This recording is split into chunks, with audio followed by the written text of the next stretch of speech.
I'll bring it up on the, our comments. Calling the meeting to order, the Planning Commission meeting of October 16th. Can we get a roll call, Cheryl, when you get a chance?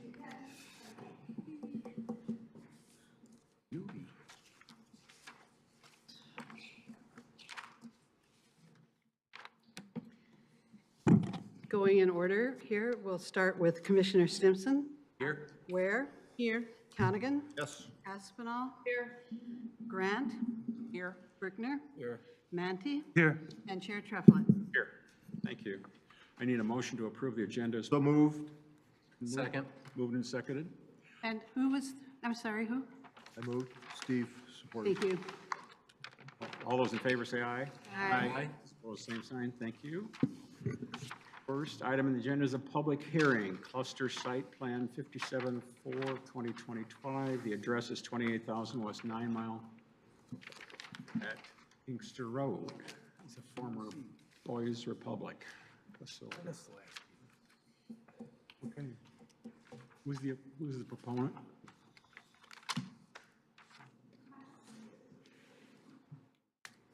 Anybody here representing them?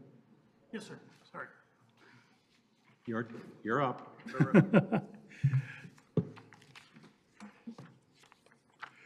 Good evening, Jim Butler with PEA Group. Address is 1849 Pond Run, Auburn Hills, Michigan 48326. Aaron Nicola, Eureka Development, 5920 Livernois, Troy, Michigan. Good evening. Thank you for listening to us this evening. If you recall, back on March the 20th of this year, we came before you for this project requesting a cluster option, and that cluster option was approved. So we are here tonight for the site plan approval of this project. It's a 13 building, 4 ranched buildings, so 52 units. It's a phased development. We are looking for site plan approval for this project. We have submitted our drawings. They've been reviewed by your consultants and your township. The planner consultant. Township anymore. Excuse me, the city, I apologize. The city's planning consultant has reviewed it. Your fire department has reviewed it. Your engineering department has reviewed it. There are some comments within their letters.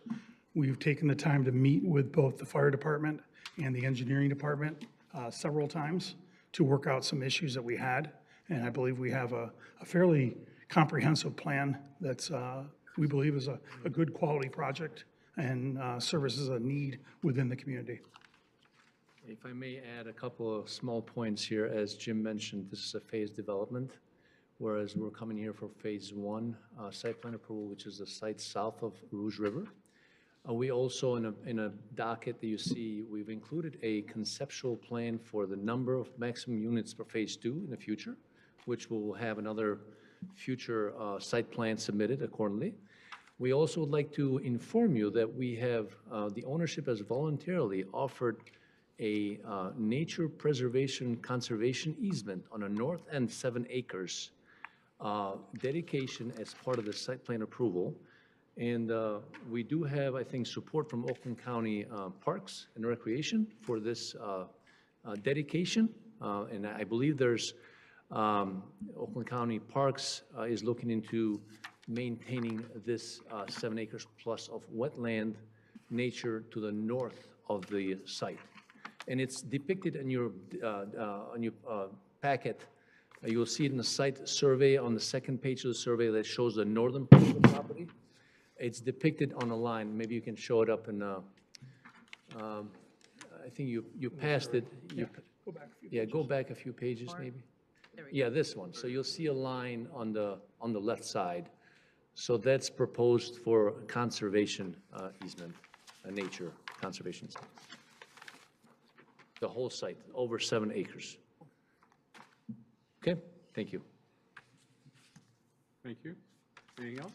With that, if you have any questions, we'd be happy to answer them. Any questions? Okay. Thank you. Joe? Thank you. All right, yeah, so this is a cluster site plan, so there is a public hearing. we are looking at a 79.81 acre site. It used to be the Boys and Girls Republic.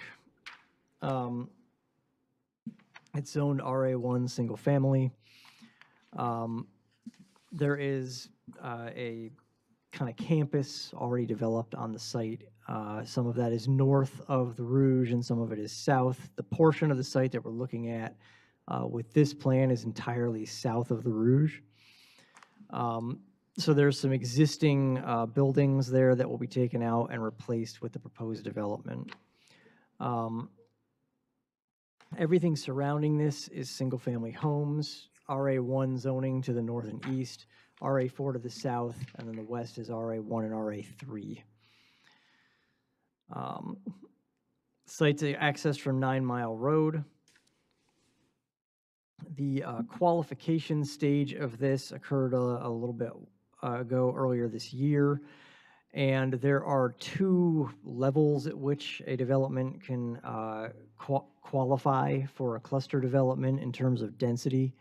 The first level gives them 1.8 units per acre. The second level gives them 3.1. They requested the first level. The Planning Commission granted the first level, so they are capped at 1.8 units per acre. As the applicant noted, they did provide a kind of conceptual plan for showing how many more units could be placed on the site if they were to, in the future, extend this cluster north of the Rouge and fill out the rest of the site with the maximum number of units.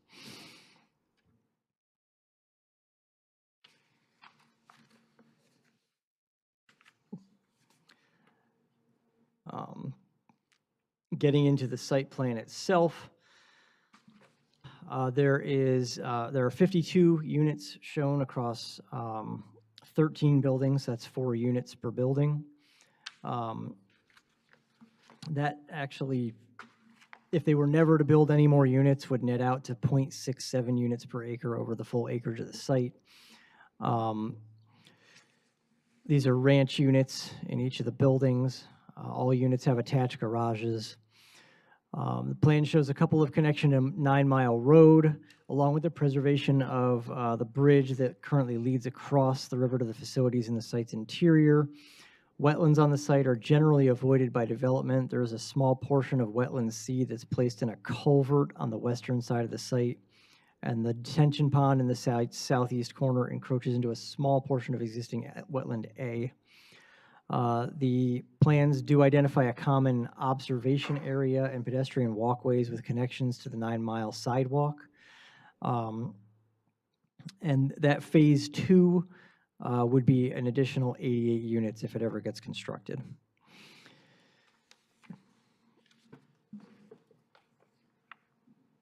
And that would be 1.8 units per acre if they ever built that second part of it. So it's compliant with the way it was qualified for a cluster. The dimensional standards of the district can be modified under a cluster option.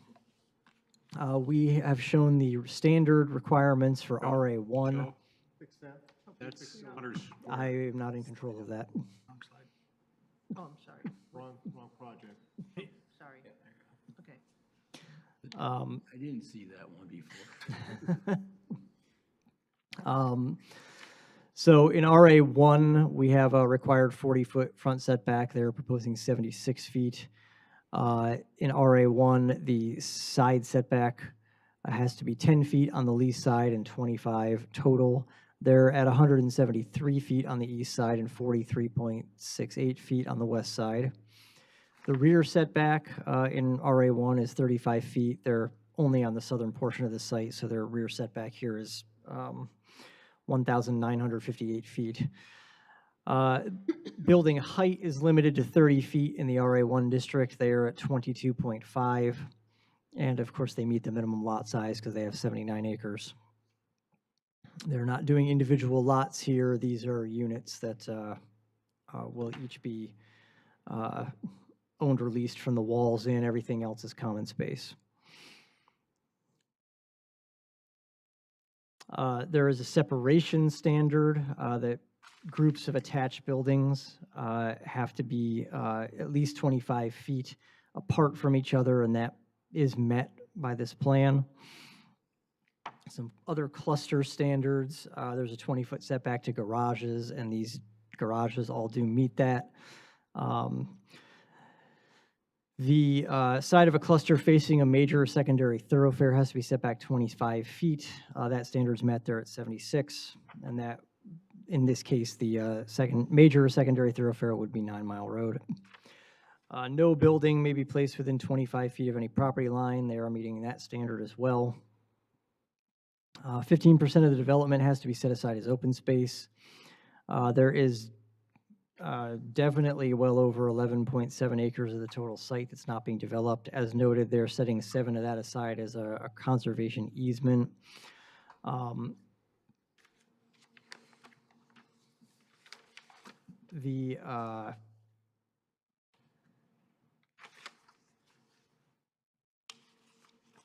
Let's see. They're meeting the common wall standard. They've provided their floor plans and elevations of typical units. Lighting is compliant with our lighting requirements. They've provided a superimposed aerial as required.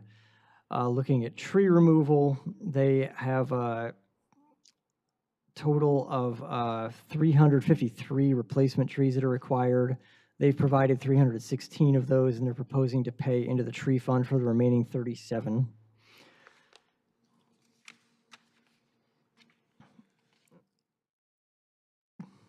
We found that they were actually 6 trees short based on our analysis, and that will have to be rectified.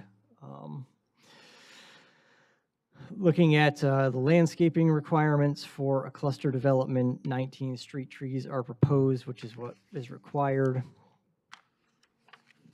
All the trees on the landscape plan are replacement trees. You can't double count replacement trees with trees that are otherwise required, and that becomes important in item 7.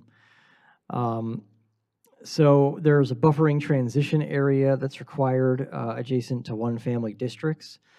To the north, obviously, you've got about 2,000 feet there of, river and forest and all kinds of other things. But to the east and west, it is directly abutting other RA zoning. So with attached units, there's some standards there in order to provide an orderly transition of density where the parcel proposed for use as a cluster development abuts a one-family residential district. The Planning Commission shall determine that the abutting one-family district is effectively buffered by means of one of the following within the cluster development. They can do single-family lots. They can do detached buildings with setbacks that meet the underlying district standards, open or recreation space, changes in topography, major or secondary thoroughfare, or some other similar means of providing a transition. So at present, the buffers that are shown on the plan consist of the required replacement trees that the applicant proposes to plant on site. As the zoning ordinance provides, if the Planning Commission determines whether an effective buffer has been provided, the Planning Commission should discuss the landscaping currently proposed by the applicant and determine whether it is adequate to provide the required buffer, especially for the building and driveway at the far east end of the site that's south of the major topographical change beginning about 400 feet into the site. If the PC decides that additional screening is needed, it should describe what it's looking for, and any additional trees would change the amount due to be paid into the tree fund, as trees required for a buffer can't be double counted as replacements and buffer trees. So that is kind of your main item of discussion. Otherwise, this is a compliant plan. If you have any questions for me, I'm happy to answer them. Questions? Yes, Barry? What, I understand things are different with a cluster option, but on standard RA1, what's the density standard RA1 per acre? Hold on just one second. I will get that number for you. I don't think it's any more different than the cluster option, 1.8. It's very similar. Sorry, what was it? Yeah, the minimum lot size is Yeah, 33,000 square feet, which is, how much of an acre is 33,000 square feet? It's about 3/4 of an acre. So it'd be about approximately 1.5? Roughly, yeah. So I understand why. Or this rough is- 1.25, I guess. Understand why this is, they're asking for cluster because of the makeup of the topography and the fact that the rouge runs through there. So even though they're being put closer together in certain areas of the lots, the density is going to be approximately the same as if they was just set up as a platted subdivision. It's just slightly higher, yeah. Yeah. Thank you. Joe? I want to define exactly what we're deciding here tonight, okay? As I understand it, there's a phase 1 and a phase 2.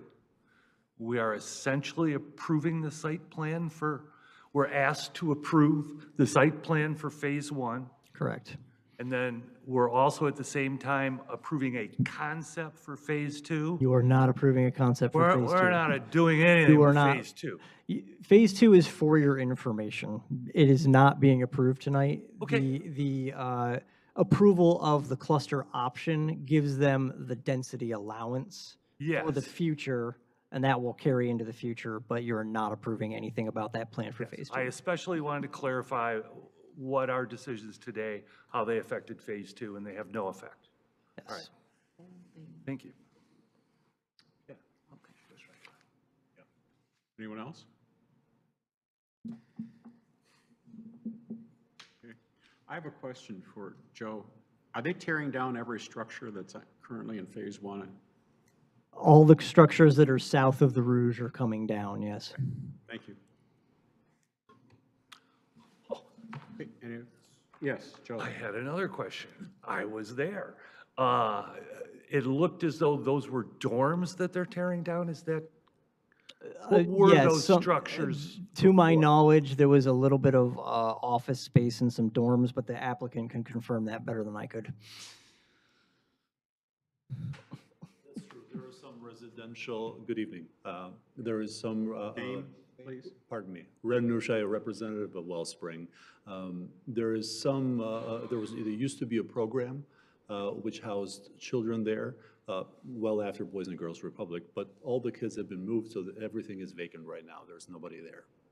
I just wanted to establish that there was almost, if you will, a multifamily Absolutely. there years ago. Absolutely. All throughout the history of the site, actually for over 100 years. So if you could repeat your name, or if you have a business card? I will leave you my business card. That'd be Ren. great. Thank you. And the other gentleman also. Any other questions? I have one question for you, maybe. Have you checked these buildings for asbestos, the ones you're going to tear down? They haven't applied to the BRA. These surveys are being conducted currently. Testing will be, we'll get the test next week, and we're following the process with the state to remove those accordingly. Okay, But yes, all the buildings south of the river. okay, thank you. Can I ask a question? Barry? Based upon that, are you going to be applying to the Brownfield Redevelopment Authority? No, not for that portion of work. Okay. Not for that portion of work. As of now, no. Anybody else? Question? Okay, this is a public hearing. Anyone in the public who wishes to speak, step up to the podium. You can give your name and street only to the clerk. Carrie Cook, 23320 Glen Creek Drive. I want to say thank you for the 7 acres of the north. That was kind of nice. And then I was wondering, so when they come back, will we get another letter for the second phase? Yes. Like if they need a traffic light, let's say, like if we're starting to have traffic problems, how they're going to handle that on 9 Mile? Because there's no light, far stretch. And then, since my problem's kind of solved, do you know when they're going to start building and when they were going to kill the deer? Because it's going to send the deer everywhere. And then they're going to kill the deer, so I just wonder how that was going to... Well, we're not killing the deer. Well, whatever. I don't know. Hauling the deer. No, that's a bad word. So I didn't know if they were still doing that, if this was gonna send all the deer into He's the, not doing it yet. right, that's what I was wondering, if that was gonna send all the wildlife into the neighborhoods and on Inkster Road and 9 Mile and, Doesn't make a difference, even in the established neighborhoods, they live there anyway. I know, I had to chase one out of my driveway yesterday. I get them all day long. I don't have any plants, so. Because we got the river in the backyard, so we get the coyote, we get the deer, we get, everything. Okay, so I guess, it looks pretty good, I don't know. So as long as I get the letter on the second one, I guess I'm good for now. Thank you. Anyone else?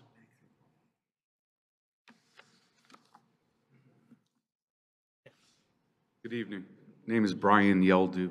I'm representing a client of mine that owns an adjacent property off of Inkster Road. And we feel that this would be an improvement to the location. Instead of having vacant buildings sitting there for many years, to bring some livelihood to our community.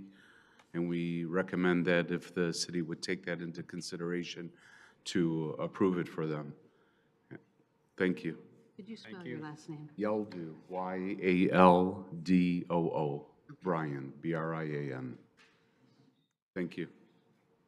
Anyone else?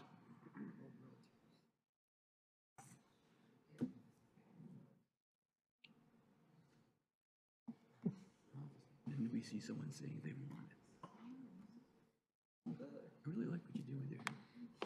Hello, my name is Derek Gasco, and I live at 28005 West 9 Mile, so pretty much bottom right corner of that picture. I came here prepared to just deny this entirely, but I'm on board with an improvement. I do believe this would be an improvement. A few things I'd like to consider though. 9 Mile already has a bit of a traffic problem. I cannot tell you how many people I hear at night at 11 o'clock at night revving their engines and gunning it to 80 down there.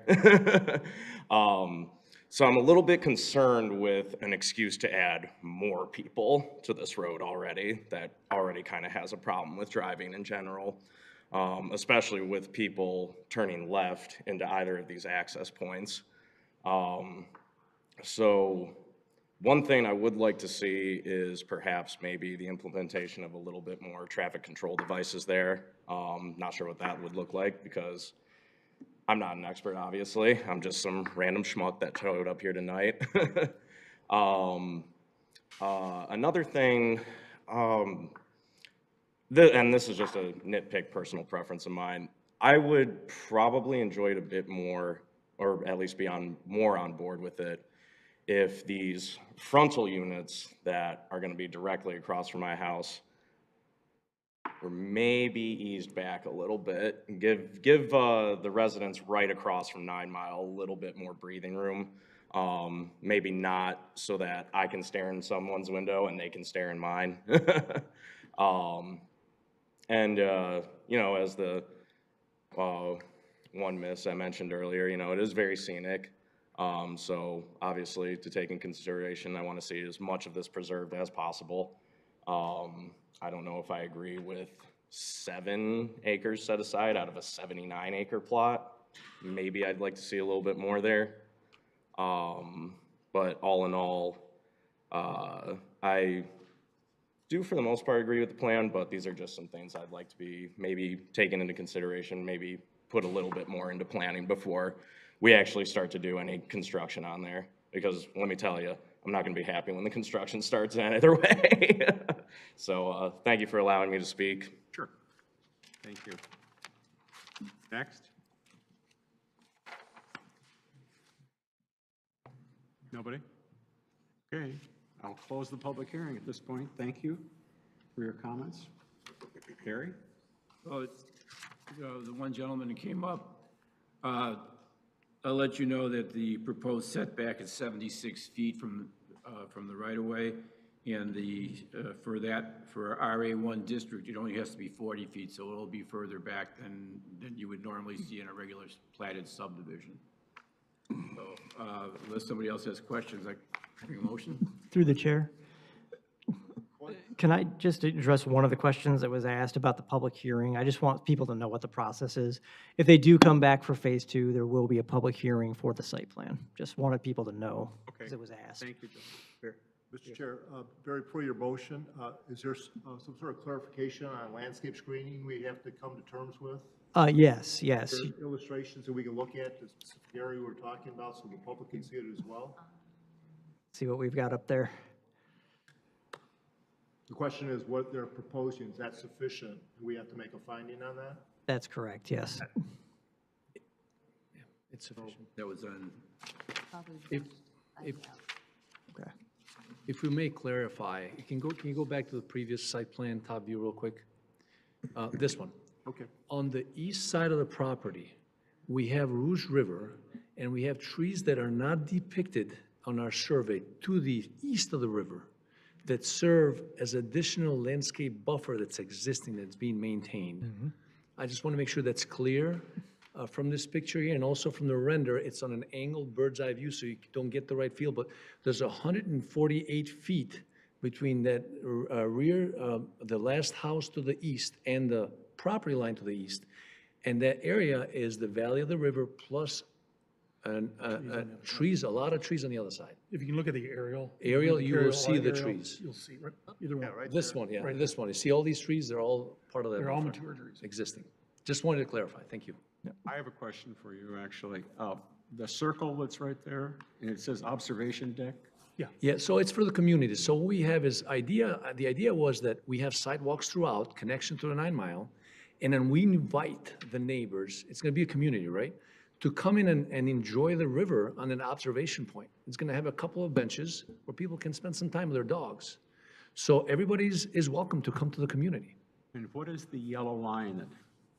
Oh, that yellow line is a small retaining wall. It'll be a small retaining wall with a little handrail, so then, because the grade drops. And that's the beauty of it, because you get to see the river.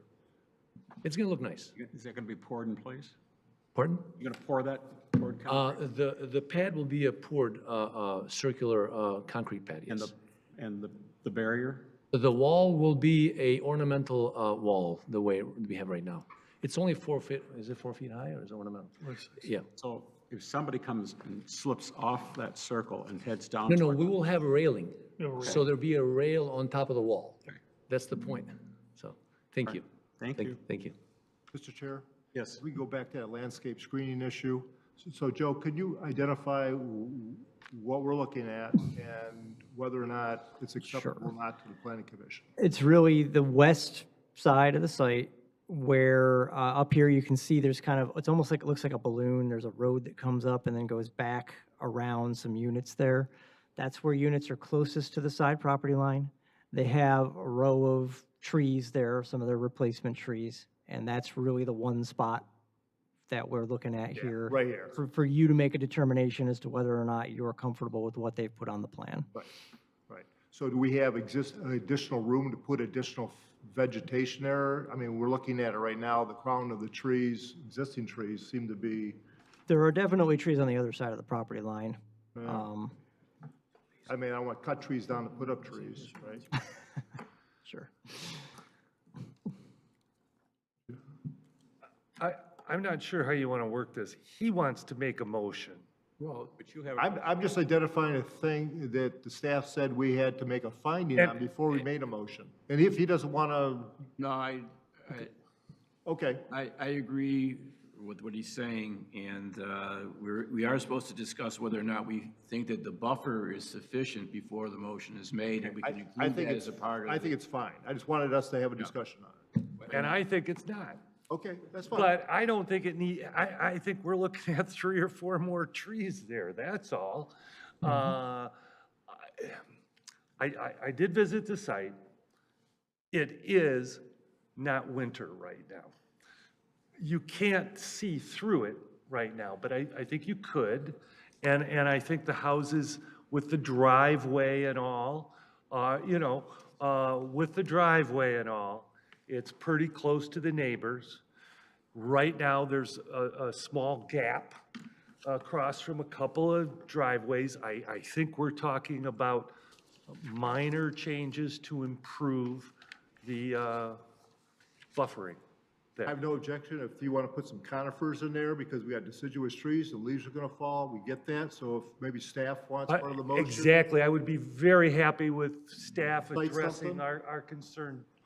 And I don't think it's extensive. I think it's minor. So if you may, there's a landscape plan in the packet. Can you share that, please? Thank Yes. you. Let's You look want at it real quick. you want me to point out where I'm talking? No, I know exactly, and we'll walk through it, we'll find a solution now. Okay. We have a solution for it. And while they're pulling that up, I have another point that I'd like to discuss. As I understand it, we're looking at just phase one. But are we locking in the preservation of 7 acres? That's offered voluntarily for phase one, condition, yes. It is Yeah, part of that- phase ex- one. That would be part of phase one, Yeah. yeah. Yeah, we're locking it in now, yes. And I heard you say that Oakland County may be involved, which is Oakland very, County Parks has expressed interest to be and that would involved. probably be predicated upon public access. That's the intent, but we don't know yet what they'll do. And that all comes with phase two. Exactly. But we want to make sure the community knows that we're giving that Right. to the community. And when I look at it, just to let the community know, you have a proposed sewer line going in, Future, yes. but it is possible, even with that the final plan might even be going back to the last public comment, might even be 8 acres. Yes. But you can't go beyond where the sewer is Gotcha. and say you've preserved it. Right. That'll be settled later, but there's a minimum that's given for phase one. Thank you. Anything else? Barry, you ready? Do you have the landscape plan real quick you can bring up? I'm sorry, we did not include the landscape plan in this. All right, no worries. So what we have, we already have in our, we have it here. Can you, do you want us to share this? Can we share this or no? Is this? Well, okay, let's make it this way. We already are showing a row of, and we can show you here in our, I don't know if you have the packet. We have I a do. row, we have a number of trees along that, we have a total of 7 trees. There are, Just tell me what the sheet is. Do you know the sheet number. L1. L1? L for landscaping. Yep, yep. Eh. Yes, I'm there. So if you look at it, we have 4 arbs along that closest point, and we have 3 more towards. The idea there is that we can add a few more. That's not an issue. Exactly. Not a problem whatsoever. The concern that we had as a team, because we're technical, we also have a sanitary sewer line that goes north-south. Those And we would hate to put trees there and then have to maintain it at some point. So we were strategic in where we placed the trees, and we try to squeeze them into the closest or the furthest away from that line, what we did here. But we can add a few, like we can add 5 more trees, that's okay, that's fine, we can do that. As I said before, I would be very happy for that to be an item that We you will work add 5 more trees, not a problem. work with them, and if they can No come problem. up with a solution, great. No problem. But thank you for that explanation. No problem, thank you. All right. I move to recommend to City Council that the application for cluster site plan approval 57-4-2025 dated April 24th, 2025, as revised on by the July 30th, 2025, submitted by Eureka Development Group, be approved because the plans are consistent with the goals, objectives, and policies of the master plan and applicable provisions of the one-family cluster option of the zoning ordinance, subject to the following conditions. All outstanding issues identified in Giffords-Webster's August 26, 2025 review shall be addressed to the reasonable satisfaction of the city planner, and that I'll also add in here that the buffer area was discussed by the planning commission, and we approved the buffer subject to adding additional trees if the planning department sees fit. All outstanding issues identified in the city engineer's August 22, 2025 interoffice correspondence shall be addressed to the reasonable satisfaction of the city engineer, the new city engineer, And all outstanding issues identified in the fire marshal's August 19th, 2025 interoffice correspondence shall be addressed to the reasonable satisfaction of the fire marshal. Does anybody want me to add anything else to that? I did it. Okay. Yes, Mr. Schultz. Just a couple of things, if the motion maker would agree. The first is confirmation that Phase 2 is concept and no action taken by Oh, the okay. planning commission. That is added. This does not include Phase 2, and that will be brought up at a separate time when they're ready to do Phase 2. And then the second thing is contingent on the conservation easement over the 7 acres as offered by the proponent. The details will be, the yes. details will be worked out with the cluster contract. One of the conditions, no, I think that would be more of a condition that the proponent grant at least a 7-acre area in the northern portion of the property. Is that what you're trying to say? Yeah, that works too. Okay. Anybody else? Questions? You good with that? I still support that. Okay, good. All right. Cheryl, can you do a roll call, please? Commissioner Stimson? Yay. Ware? Yay. Hannigan? Yes. Aspinall? Yes. Grant? Yes. Brickner? Yes. Manti? Yes. And Chair Treflet.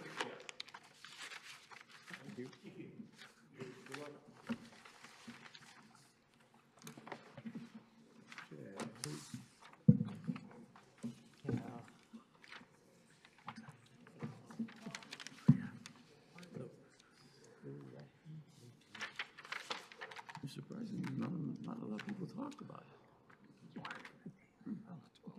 That's a shame.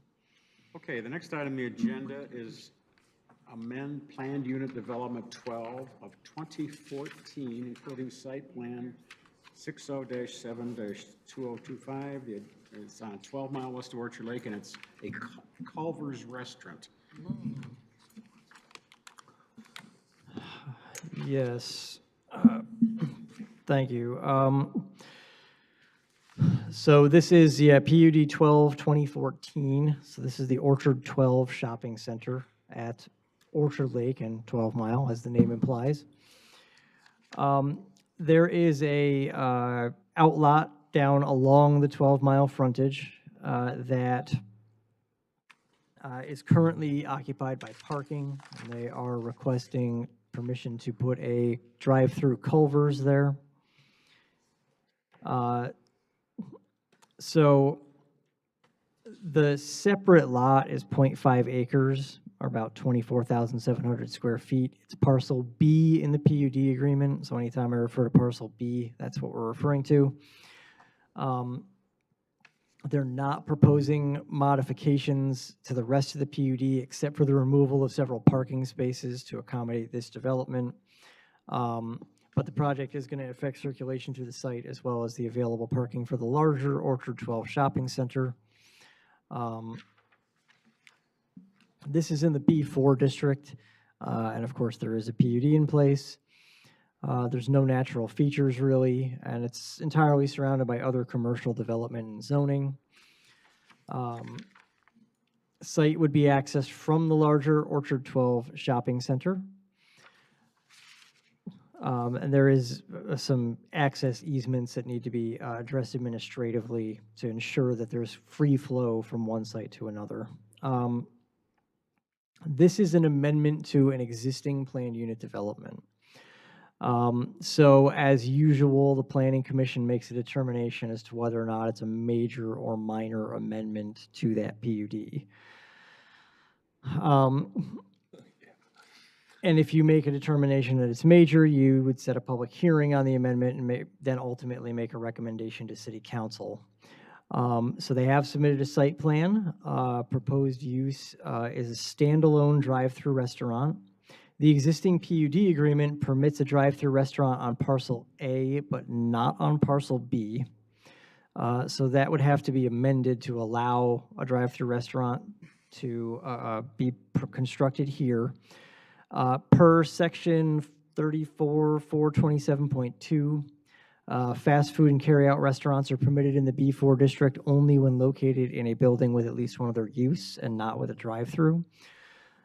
So in this case, they're looking at putting one in a standalone building that has a drive-through. So that would also require an amendment to the PUD agreement to permit that to occur in this location.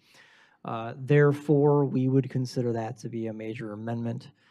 I do have some other notes in the letter here. In green, there's a couple of setbacks and other things, some missing information from the plan. I will hit the green highlights real quick, just so that you're aware of them if you'd like to discuss them or signal to the applicant as to kind of what they should be doing to update the plans prior to the public hearing. But the front setback is not compliant. Indications from the applicant are that they would attempt to ask for a waiver for that front setback under the PUD. We didn't have a building height or a couple other items. There are also a fair number of design issues with the drive-through itself. There wasn't any pedestrian access shown. The menu boards are in the front yard. There is a couple other things going on there with the drive-through that typically would not be permitted. So we do recommend that they take a look at the design of the drive-through and see if they can get closer to our ordinance requirements.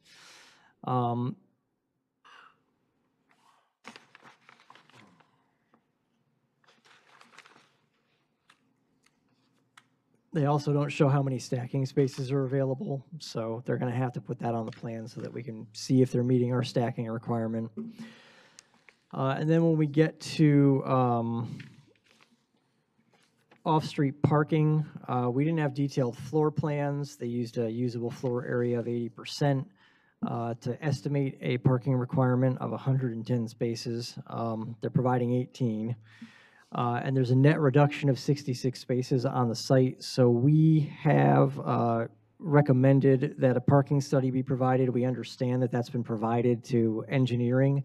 It was not provided in time for engineering or us to comment on it prior to this meeting. So at the next meeting, when you see this again, depending on when you, whether or not you set a hearing tonight and when you set it for, you will have some comments on that parking study integrated into their letter and ours.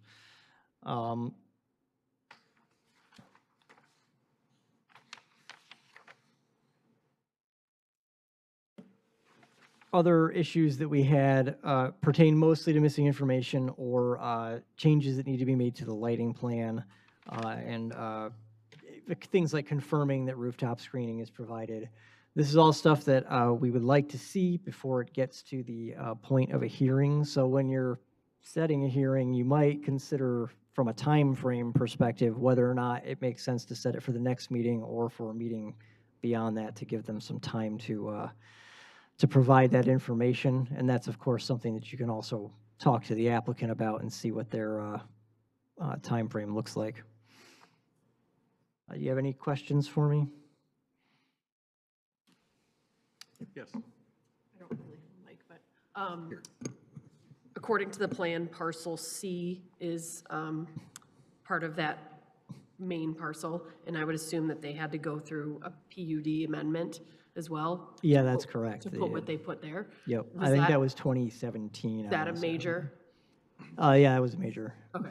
It's major. I just want to make sure so that we're consistent amongst. Yes, it would be consistent with the past practice, definitely.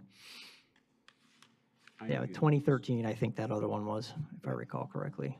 Or I think it might have actually been 2014 when they PUD-ified the whole thing and to do that Starbucks.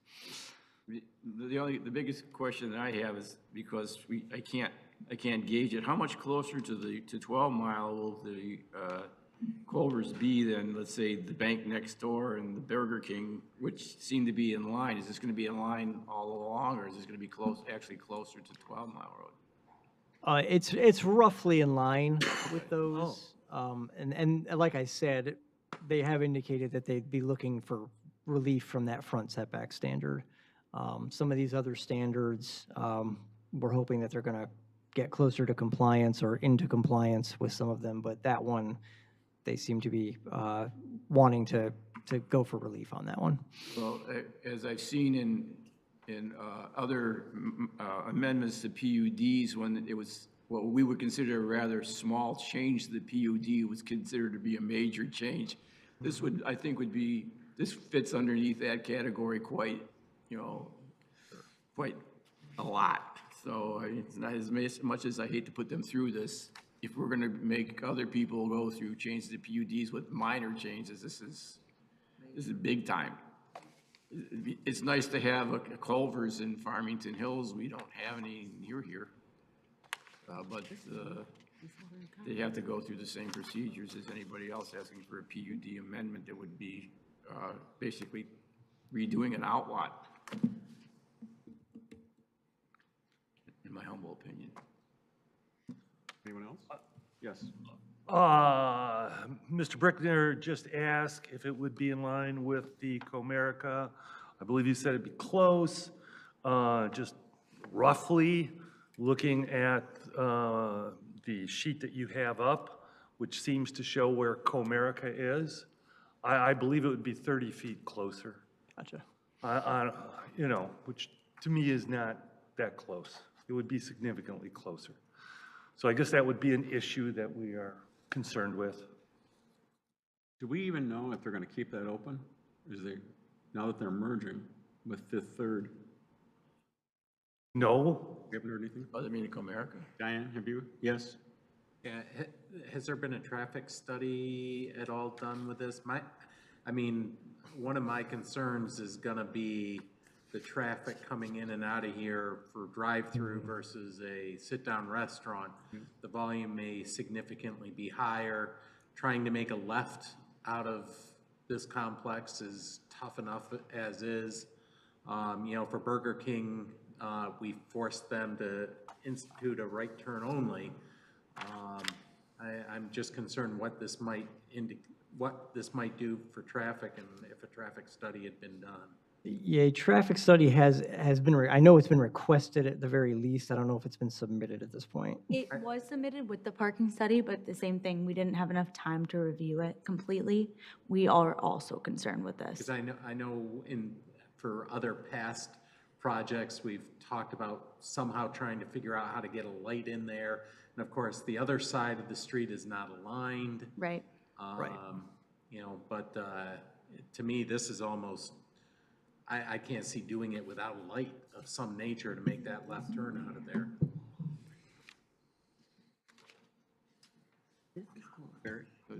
If you drive by there every day like I do, they've replaced the driveways, or they're in the process of doing it right now. They repaved them. I can't figure out who the heck's doing it. I think it's the gas company. You wonder why they waited so late in the year after everything was torn up to go tear it up again, but hey, that's what they do. But the other thing that I want to point out is that it's our ordinance. I understand that they're talking about the drive-through situation, but you have a drive-through bank next to a drive-through Burger King, next to a drive-through coffee joint next door. There's 3 drive-throughs right next to it. Well, I guess from a bank perspective, I use that bank and there's almost never anyone in a drive-through of the bank. I'm also really concerned about the stacking on this. Yes. Culver's is a popular place. I go to the one on Haggerty and 14, and that stacks quite a ways up, and I would think this one might be more popular because of the freeway access, so I'm really concerned about the stacking and how many people are gonna be, what's that gonna do to the traffic and the flow in that complex. I think that's something we just need to see how the stacking will work. In this, I'm not seeing it, so.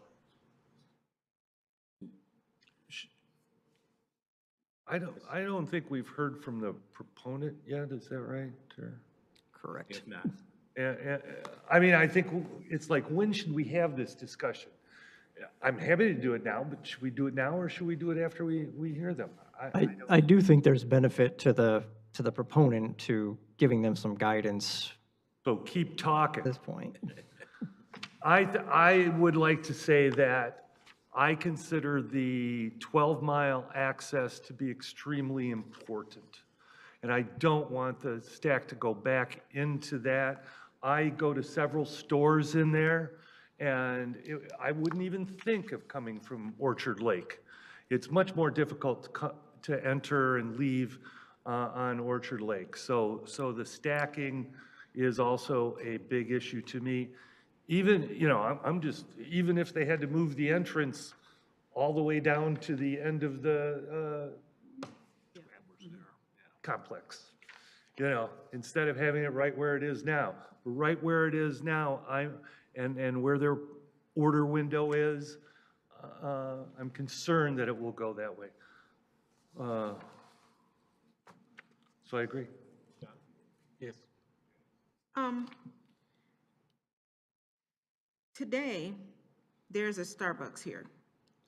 And I'm not sure what the process was when Starbucks decided to rent space from this developer who has a strip mall here.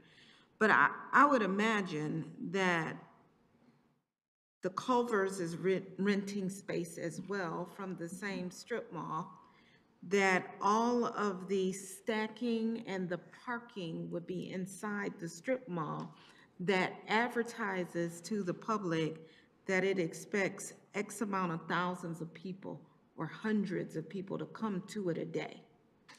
So when we talk about, we're concerned about the traffic study. If I'm not mistaken, Tia Brockway has a report that says we expect 55,000 people to come through this area a day. Of that 55,000 people, I expect to buy Culver's. I don't expect Culver's to drive 58,000 people here. So when we're talking about this, it sort of kind of sounds like we're talking about Culver's is coming in and of itself, to sit into a new place in and of itself, and then drive additional traffic rather than serving the community that's here now. And I don't understand that particular part of the conversation. Well spoken. And I totally agree with you. There's so much traffic there right now that there's no need for a traffic study. When Starbucks put it in, the stacking was clearly not going to interfere with the entrance or exit into the development. And so that's the one concern we have here. I have no concern about the impacts on traffic on Orchard Lake or 12 Mile either. Thank you.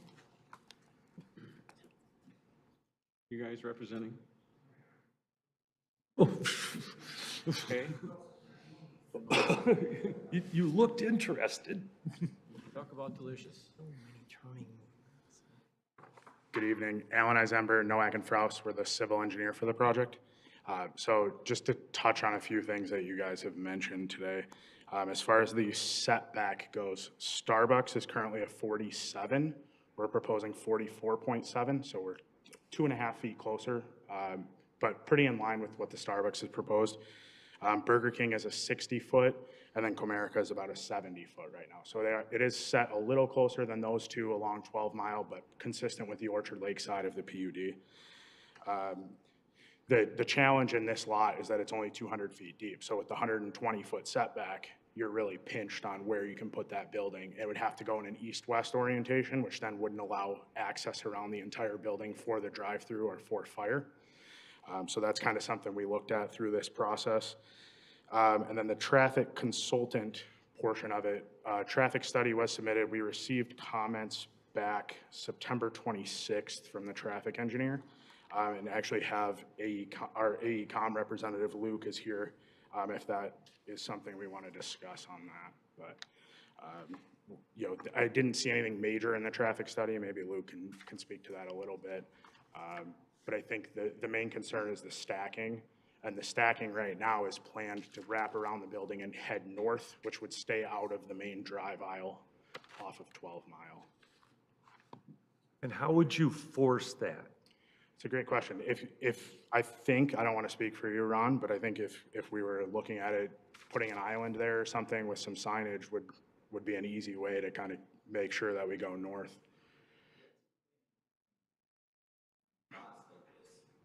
Please don't speak to you, you're at the mic. This is my first time. That's all right. Oh, thank you so much. So what we would probably do is have signage that would direct people. I have 2 restaurants now, both being in Ohio. This would be my first project in Michigan where I live in Michigan, so it'd be nice to be able to have a restaurant closer to home, come back home. Family's excited about having it. But back to this, we definitely have signage directing people which direction to head out, steering the traffic in the right way so that would ease congestion. Are you running 2 lanes into the place here on the 12-mile side? Single drive-through lane. Drive-through? Double-sided stacking, though, because of the way Culver's operates, and based on the ordinance, there has to be at least 5 spaces behind the drive-through window. So that's kind of what you see wrapped around the south side there with the menu boards. And then there's 8 additional spaces kind of around the north corner and along the very east side, with the middle portion of that drive being how you would get out if you were not ordering. That's for people who have paid and Who have placed their paid order, and and now placed, they're going and to have then to run out. They pull over to the side. Okay. Are you, I don't know, you guys remember, it seems to me like there was the retention for that whole shopping center is right out there. I can't tell a point there. I can't. It's actually, it's the old school way of doing detention. It's in the parking lot. Yes. So the parking lot actually backs up and holds water right now.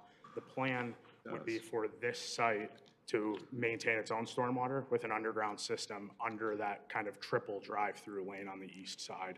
That's like big steel pipes you bury in the ground? Yep. Did you have to pump it out?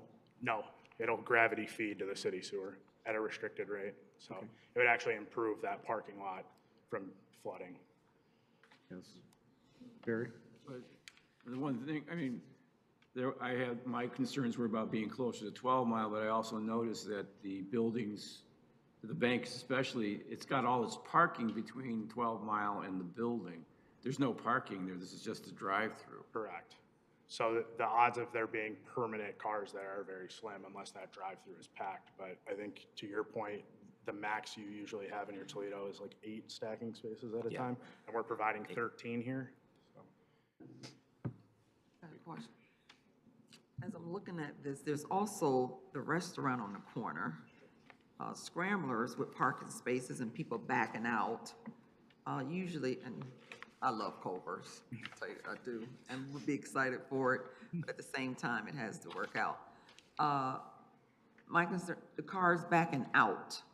So I'm trying, of where the Scrambler restaurant is. Yes. If you see the parking spaces here, was that taken into consideration as far as, I'm trying to see on here. It was, yeah. The existing, so between the 2 sets of parking is a typical 24-foot wide drive aisle there. So there would be enough room, even if that stacking turned north, that you would still have room to get out with a single vehicle that was parked in those parking spaces to the west.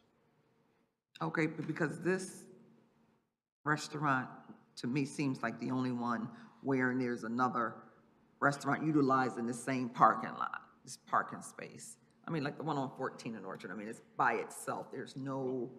Marie Scramblers closes at 2 or 3. I was gonna say Scramblers is a morning only, and that was part of the traffic study. Okay. And they actually did the traffic study on a Saturday morning, part of it. So that's included within that report, which I'm sure if we go to a public hearing, that will come up. Yeah, okay.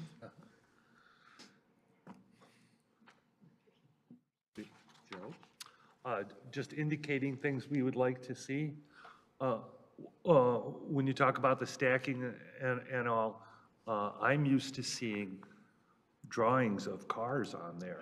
So there was an updated plan submitted Tuesday that did not make it into the packet. Oh, but okay. It has them. Okay, we will see that. I just do want to see that. That's all. Definitely. Yeah, and part of that was a loading zone as well, some additional dimensions, so that has all been added to the plans already. And the trash and all that. Yeah, separate Areas of dumpster separate- enclosure. Yeah, that's along the north side there, the northeast corner. Over here. Okay, I see it right there. There's kind of a sidewalk in between those two, the drive-through exit and that single row of parking on the north, so that somebody could bring a wheeled can out and go into the backside of that dumpster enclosure. Okay. Oh, Starbucks doesn't stack into their garbage. Tom, what do we need to do next to get this moving? If you feel it's ready to set for a public hearing, the motion would be to set it for a public hearing. Cool. I'm ready to make a motion. Okay. I support. Okay. I move that the proposed amendment to PUD 12, 2014 and revised site plan 67, 2025 submitted by Ronald J. Sessi be set for public hearing for the Planning Commission's next available regular meeting agenda. Support. I'm surprised that that motion doesn't include the phrase that we have determined that it's a major change to the PUD. Oh, yeah, it's definitely a major change to the PUD. Oh. Please add that to the Well, motion. implicit in the motion is a public hearing, which indicates that it is a major change. But if you want to put it for emphasis, Joe, I want to nitpick, sir. Yes. Doing it, buddy. All right. Okay with that. Okay, still supporting. Public hearing was I thought we were supposed to say why we do things Oh, that, in our motions. you are correct. They told us Okay. to do. I appreciate it. So, did you get a second to your motion? Yeah, Danielle, Cheryl? Okay. Cheryl, can you do a roll call, please?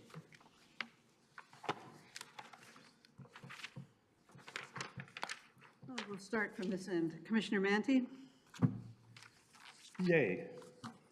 Brickner, Yes. Grant, Yes. Aspinall. Yes. Conigan, Absolutely. Ware, Yes. Stimson, Yes. and Chair Trufflet. Yes. Thank you. Thank you. What is the date of the Diane, next yeah, public I was just going meeting? to say, Diane, Next, when's, said next available, right? Yeah, That's enough for this one. November 20th, November. are we good in November?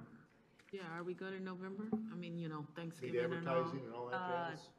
I would have to check, maybe just keep it next available. Yeah. Next available. Yeah. Perfect. Thank you. Thank you again. Welcome. We're not allowed due process anymore?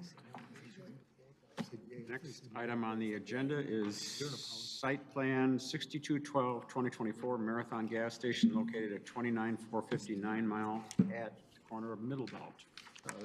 Mr. Chair, before we hear this, I have to disclose to the board that I'm in litigation with the proponent, so I do not believe I should be sitting up here.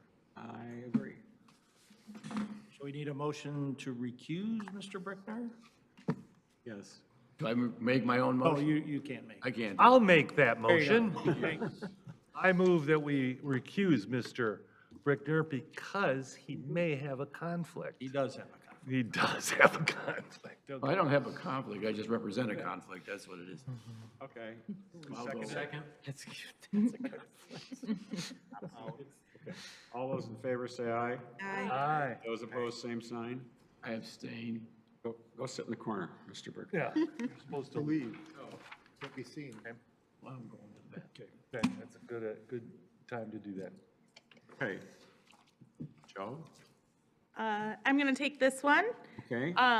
So the applicant is looking to make an expansion to an existing gas station. The application includes an expansion to the convenience store as well as the addition of pump islands below the canopies.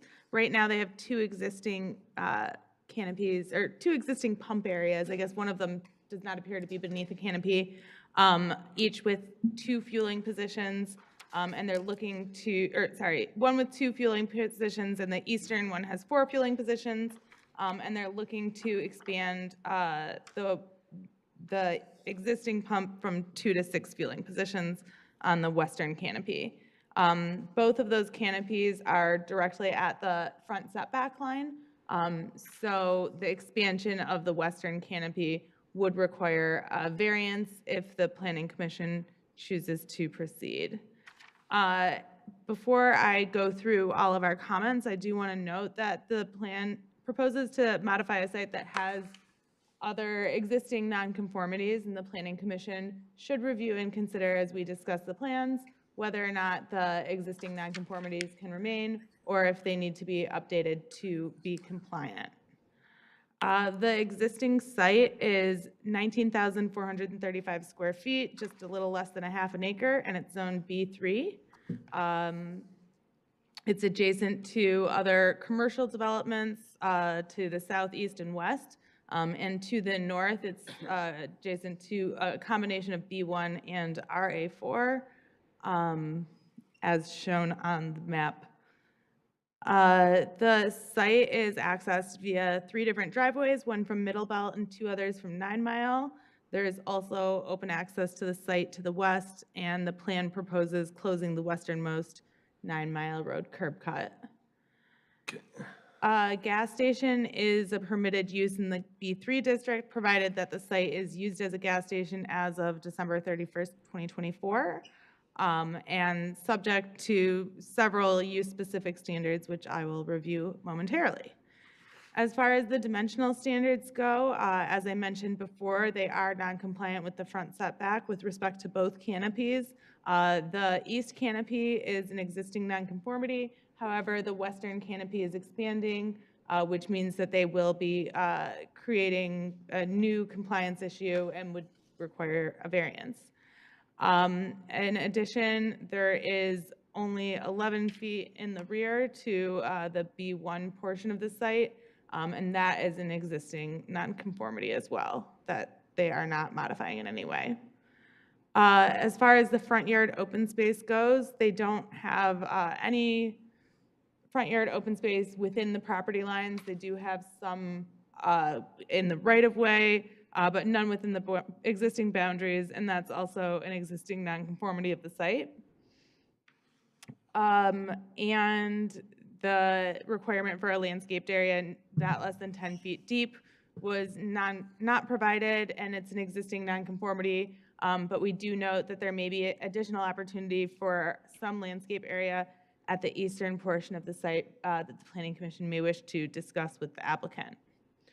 As far as the dumpster location goes, the proposed location is compliant, although there's some potential for conflict with the adjacent parking space. The applicant has agreed to reserve that space for employees only, and they did note in their response letter that the reason why the dumpster is located there is because they couldn't use the rear portion of the site due to a sewer easement. We do ask that the applicant address any mechanical equipment on the site and make sure that that's properly screened. As far as the parking for this site goes, they have provided 14 spaces, which is shown to be compliant based on the usable floor area that they showed in their floor plans that they submitted. And the dimensional requirements for the off-street parking are compliant. However, I do think it's important to note that with that western pump island being directly at the front setback, should the right-of-way ever expand, there wouldn't be any maneuvering for those vehicles. And I think that's especially important to consider for the middle vehicle because it is a 3-stacked pump island. So if there was any kind of expansion to that roadway width, then you'd have that vehicle trapped in there. As far as the gas station standards go, I just will touch on the ones with compliance concerns.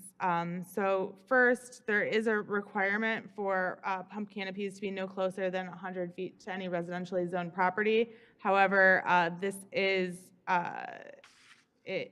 only acceptable in this gas station due to its status as an existing gas station as of December 31st, 2024. Vehicular access drives shall be located no closer than 25 feet to the right-of-way of any intersecting street, and the eastern drive to Middle Belt is currently non-conforming to the standard, again, an existing condition.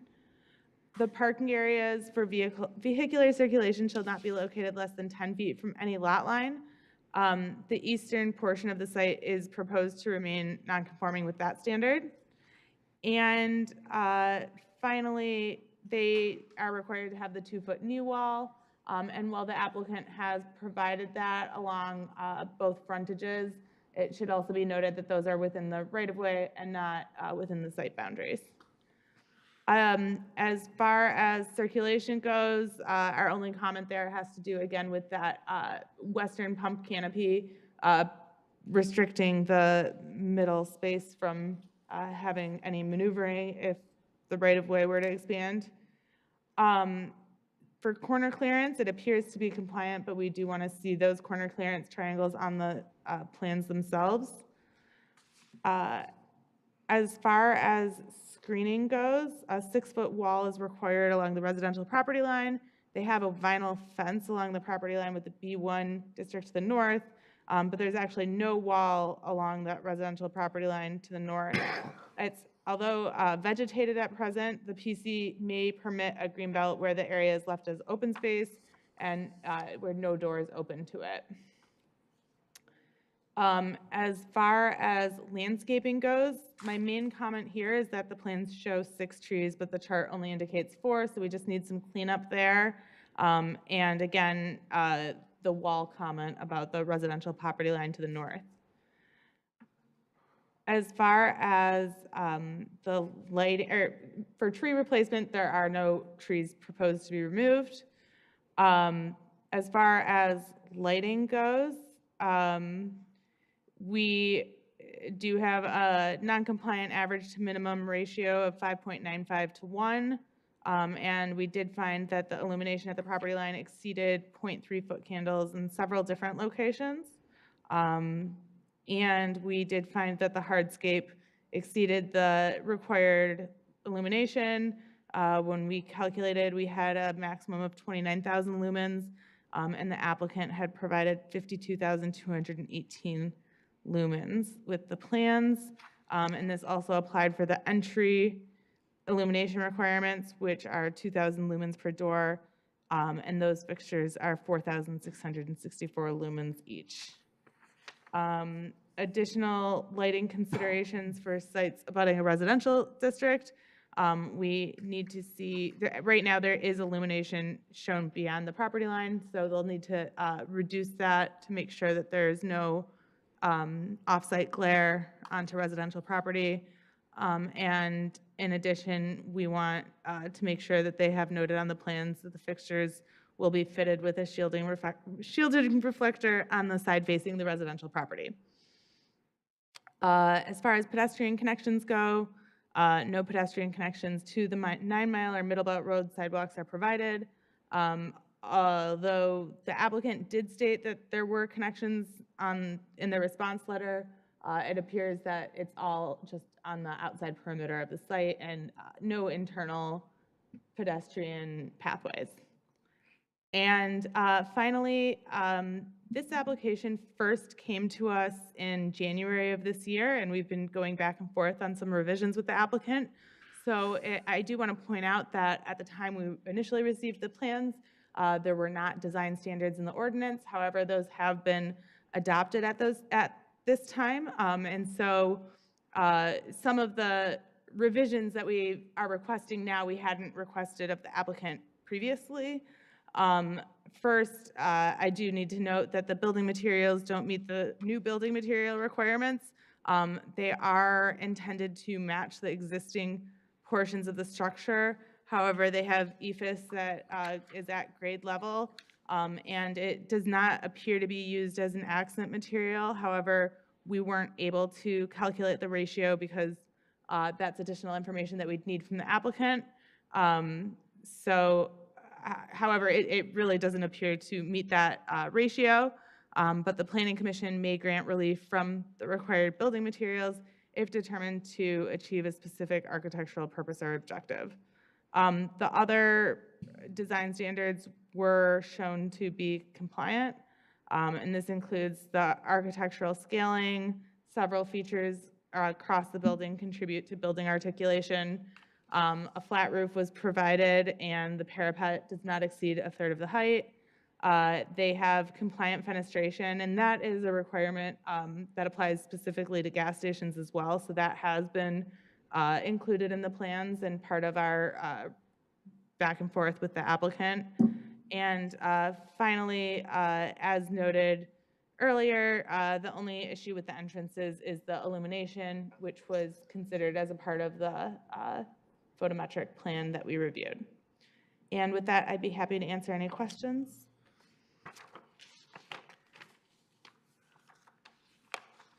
Hey, John. Just. Of course. Sorry, Joe. Yes. Well, that was a mouthful. I have a few things. I'll start with, as I say, you said an awful lot there.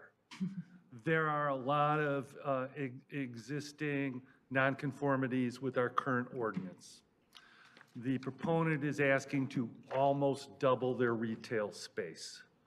How many conformities are they bringing into, nonconformities are they bringing into conformity in return?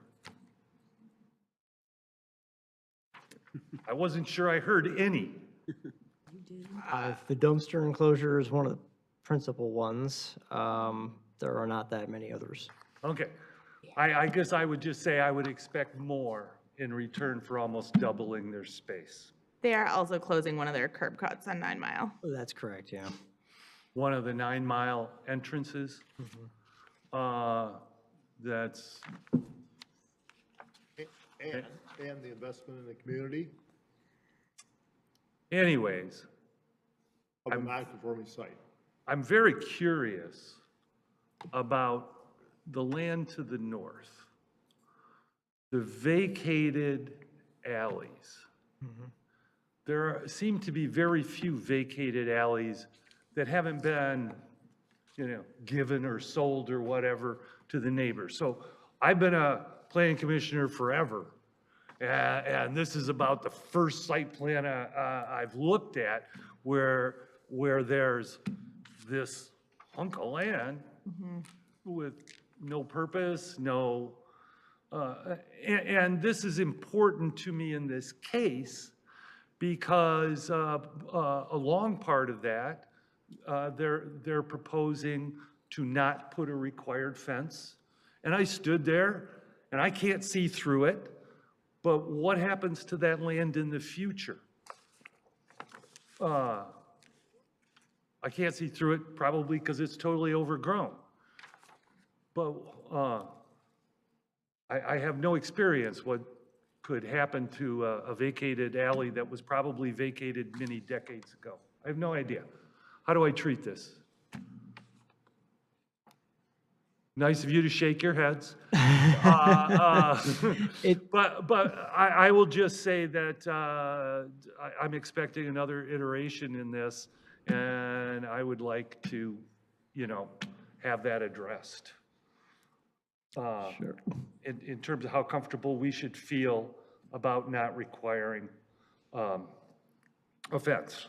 Looking at it today, I wouldn't, but I have no idea what to expect tomorrow. Sure. Totally unrelated to all that. You talked about illumination, and I have been around forever, back to when we addressed illumination issues first. Overlighting, if you will, okay? I just want to clarify here that it's my understanding of our ordinances, and not just the ordinances you work with, but if they were to in fact put that lighting in, an enforcement officer could probably address those issues based on, we might have even called it health and safety or nuisance at the time, but it's not in our development ordinances. It's outside of that. Okay? Someone like a lawyer is supposed to say, yeah, that's true. Or it's not true. So looking at the vacated alley, Mr. Manchin. Oh, okay. Okay. Again? So that was just a comment I wanted to make for the future, and because I consider lighting to be extremely important. Sure. Okay? Thank you for letting me talk. Mr. Chair? Yes.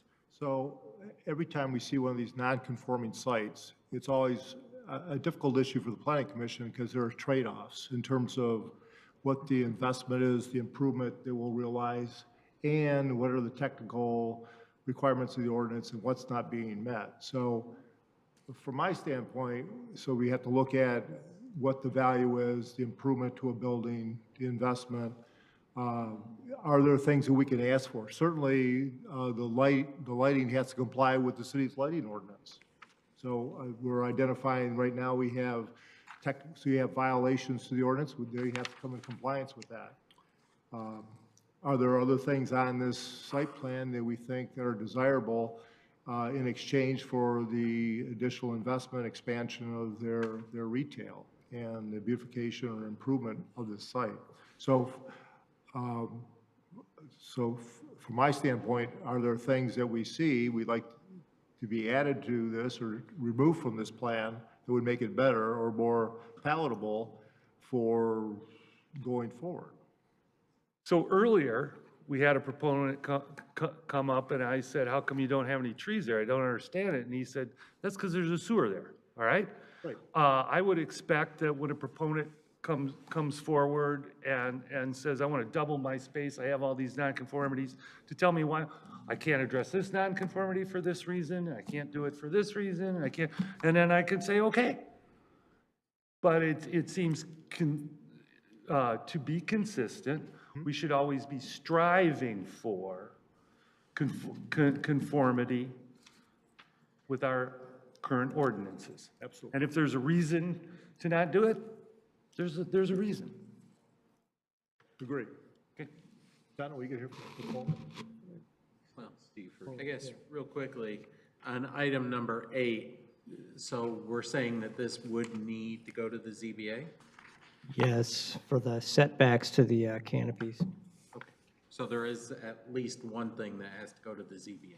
But we have done approval subject to. Correct, I just want to Yeah. make that clarification. And it's in the motion that the city provided. Okay.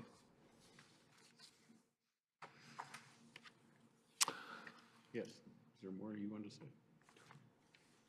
I'm just going to say that we don't always have to approve before they get a variance.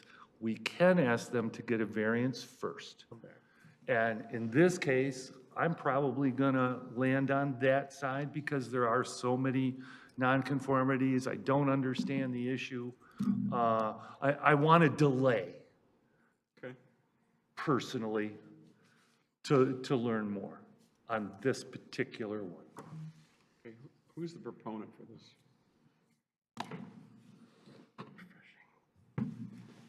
Hi there. My name is Riham. I'm the architect and the designer for this project. Nice to meet you all. I just want to address a couple issues. I understand your position, sir. I'm an architect. I always like to see to beautify these sites more. One particular thing that I want to tell you is, based on some of the pictures and couple site visits, I assume that the material on the exterior wall is ephes, which in real life is limestone, and we're gonna continue to use limestone instead of ephes, and limestone is a material that's favored by the city and by the planning commission, I know that. So we would like to correct the information on the plans when we apply to the city for the project. The second thing that we would like to add that the owner has agreed to add a lot of landscape. I know that if we go into the existing site plan right now, you're gonna see that we added at least 10 foot from the southeast part of the parking right now. We were trying to be more compliant with all the non-conformities that you have in the city right now, in the site plan right now. We were trying our best to provide the right ideas for what we have in regarding the wall that we might need, a 6-foot wall to, instead of the vegetation. The owner also agreed to provide the wall if this is something that the commissioners say that's better for the site. Let me see. Oh, and regarding to illumination, we have received the revisions for the photometric plan only 2 days before the meeting, and we have talked to the electric engineer that prepared the photometric plan, and he reviewed it, and we have like a revised plan that complies with all the revisions that you asked for. So other than this, we would like to get an approval from the planning commission, then go and get a variance. We would really appreciate that. We had a couple, like in the beginning when we started and applied for this project, it was in January. Something happened within the city and within the revision schedule, and we got delayed 3 months. And this affects the client's ability to start his project. And for that, we would like your permission to go forward and apply for variance, not to wait more. Thank you. Yes. Just to be clear, I don't necessarily want a wall. I am happy with the way it looks now. It's just, I wanted that uncertainty to be addressed. I mean, I won't speculate as to what kind of solutions there could be. Although I'm gonna anyways. I would think the city could sell it to the Marathon and say you can't develop it, but now you own it and now you gotta keep it green, you know, for instance. I think the best we could probably provide to you is confirmation of uncertainty, because we don't know what the future of that parcel would be. That could be one future. It could also be sold to the property to the north. We just don't know. Or if the darn lawyers would only let us say that you don't need to build a wall unless we decide in the future you need a wall. But they won't let me do that usually. ZBA could do that. Huh? The ZBA could do that. The ZBA could do that. You should ask for that. I do want to provide some clarification about that alley, because it appears in the survey that the alley is directly adjacent to the B1 parcel that's behind the property. But if you look at the first plan sheet, they have it labeled adjacent to the residential property. And there is a vinyl fence that's directly adjacent to the alley along that B1 rear lot line. There is not a wall that's adjacent to the residential. So I just want to make sure that there's not any confusion there, because it's labeled in 2 different locations on 2 different sheets in the plan set. Right. The property to the north there, that's labeled alley that's further to the west is city-owned though. Anyways, very dense vegetation. Yes. There's a creek in that area, yeah. Oh. Can't even see the creek.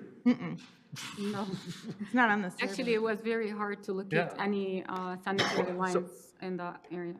So on the advice of people wiser than me, I would encourage you when you go to the ZBA to ask for that variance on the wall based on the fact that it's so dense there. So, Mr. Chair. Yes. So is that a specific request? Are we requesting a variance from a wall? I know we got dimensional variance that the ZBA would consider. So do we have a delineated list of what the variances that they must seek at the ZBA that we should know about? I understand that the only variance that they would go to the ZBA for is for the canopy. Setback to the For the what? The canopies? Okay, the setback on the canopies. Correct. But as the ZBA is a body that imposes conditions that may take a longer term to come into compliance. Not necessarily a variance to a wall. Variance, but a condition that the wall be installed if X, Y, or Z happens. If in the future, Well, so if they were going on variances for a canopy They wouldn't necessarily they're making a request of a variance on a wall requirement, are they? They can make a condition at the ZBA, that's their prerogative, I'm fine with that. But what are we sending them with?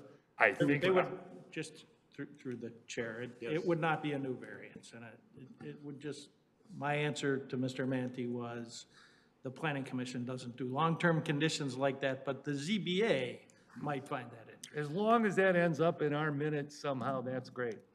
So my only issue is, what are we gonna see differently if we wait and say, go get your variances on a- Listen, I just heard him versus say that approve it? the city caused him 3 months of delay. Well, we heard, we all heard that. You know, I changed my mind. Applicants say stuff like that all the time, through the chair, I'm sorry. No, that's all right. We have applied January. This has been in process a long time, and there were a lot of intervening stuff that occurred that maybe didn't work to your advantage. That's my sense is, but and then stuff happens.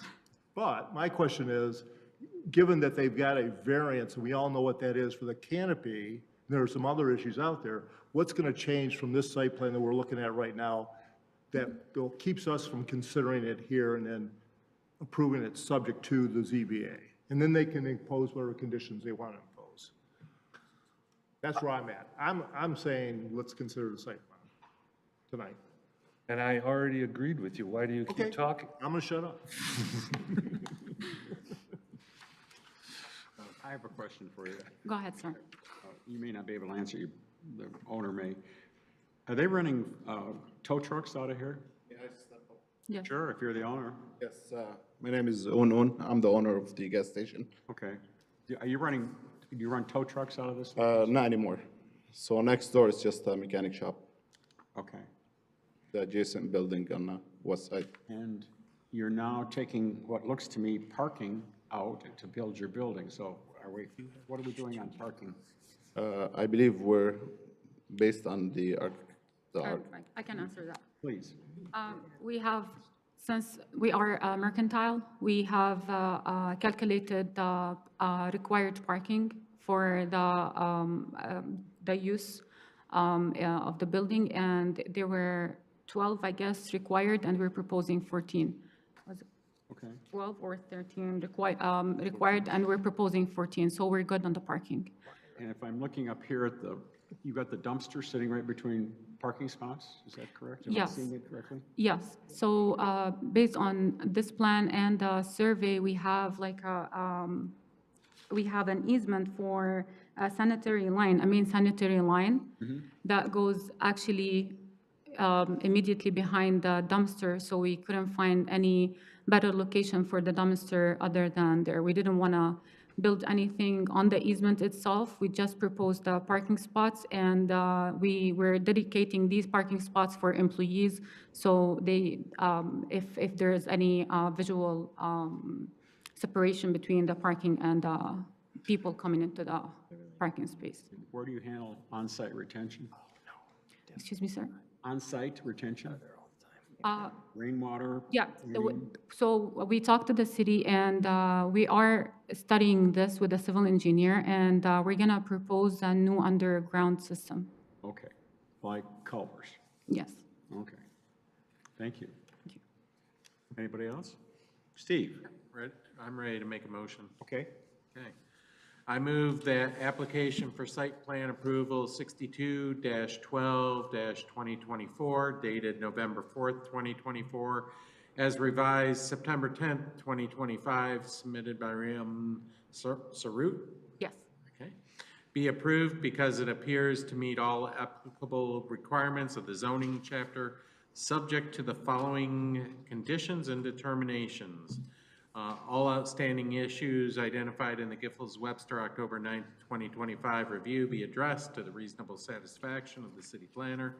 All outstanding issues identified in the city engineer's September 30th, 2025 interoffice correspondence be addressed to the reasonable satisfaction of the city engineer, and all outstanding issues identified in the fire marshal's October 3rd, 2025 interoffice correspondence be addressed to the reasonable satisfaction of the fire marshal. Conditions and determinations, the subject the pump canopy within the front setback is not permitted without a variance of the zoning board of appeals. The total amount of front yard open space is an existing condition and may be less than the 50% as shown on the plans. The landscaped area along Middle Belt Road is shown on the plans to be less than 10% deep and is permitted if additional landscaping is provided. Rooftop mechanical equipment must be screened as required. A 2-foot high knee wall shown on the plans along 9 Mile is permitted to be located entirely within the right-of-way, subject to obtaining all necessary right-of-way permits. If left as open space with no doors open to it, the proposed green belt and the existing 6-foot high vinyl screening fence, both situated along the northern lot line, may be used instead of the 6-foot high wall required when commercial sites abut a residential district. The illumination levels are brought into compliance. The commission deems excess, never mind that one. I think that. Yep. Pedestrian connections to the 9 Mile or Middle Belt Road sidewalks must be provided, and the proposed building materials shall comply with the commercial design standards adopted in the zoning ordinance as amended 9/22/2025. It's been moved and supported. Cheryl, roll call, please. Commissioner Manti? Aye. Brickner? Can't, he's not Oh, voting. not here, sorry. Yeah. Grant? Yes. Yes. Aspinall? Yes. Contigan? Yes. Ware? Yes. Stimson? Yes. And Chair Treflet? Yes. Did you get the letter from the fire marshal? Yes. Okay, because there's a number of things to be addressed. Okay, thank you. Can I get your names? What is your name? Here you go. Good luck. And the owner's name.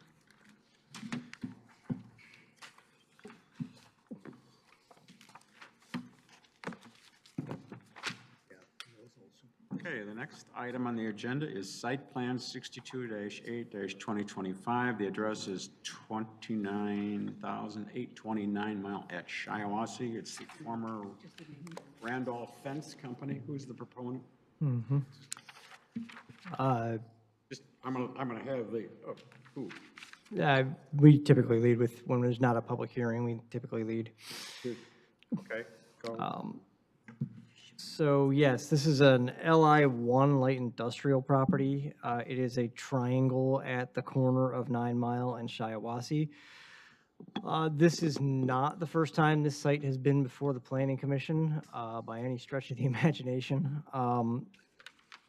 In this case, they are proposing to use one of the existing buildings as a warehouse and tear the other existing building down. That's the smaller building closer to the corner that's going to be taken out. It's only 0.32 acres. The building that's coming out is 720 square feet. The one that will be left is 2,400 square feet. There's a lot of strange things going on with this property. You have one property line in the middle of the street of Shiawassee, and just some other general kind of dimensional oddities going on here. It's quite constrained. When we look around the site, to the north, we have OS1 zoning across Shiawassee that's vacant. To the east, there's more LI1 with some small industrial uses. To the south, it's B3 with a gas station and an office. And then to the west, it's RA4, single family. And there is a house there. That house faces Shiawassee. So they're planning to maintain and improve the existing approach from West 9 Mile, and the driveway is proposed to be gated on the plans.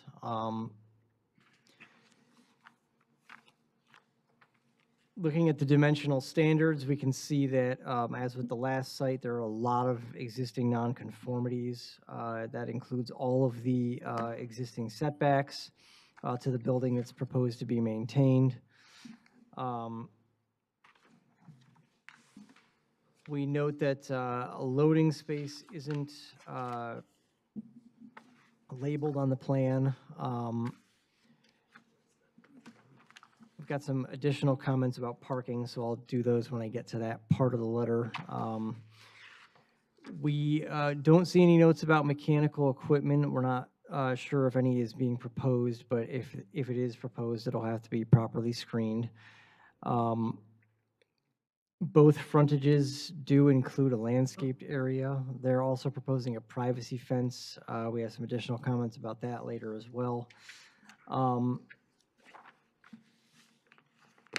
So looking at some of the other requirements here, there's not a dumpster enclosure proposed. An enclosure is required in the LI1 district.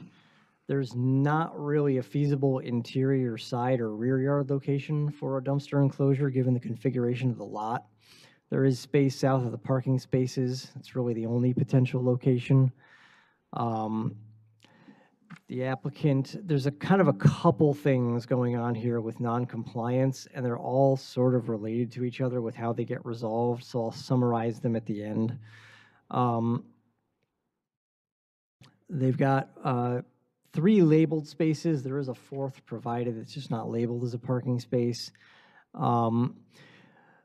There's room for the required 5th space in that area I was just mentioning when I'm talking about the dumpster enclosure.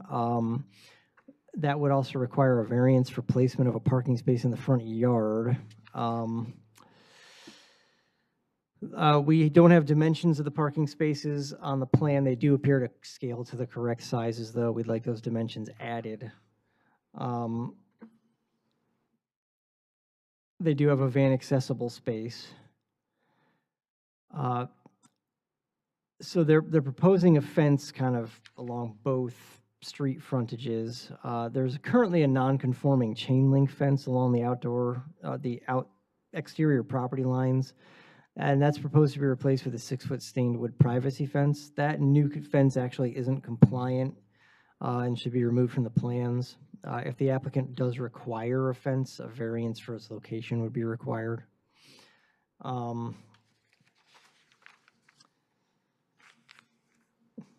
We weren't sure which trees were intended to fulfill the parking lot tree requirement when we looked at the plans.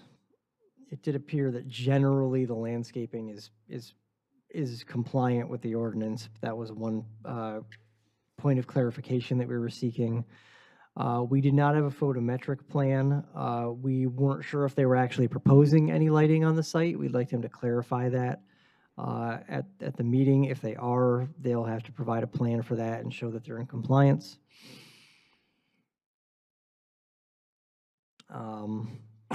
And then we did not see any pedestrian connection to the public sidewalk proposed on the plan. Now, returning to that set of non-compliance issues that I was talking about before, as I've said a couple times, this is an extremely constrained site. So there's a lot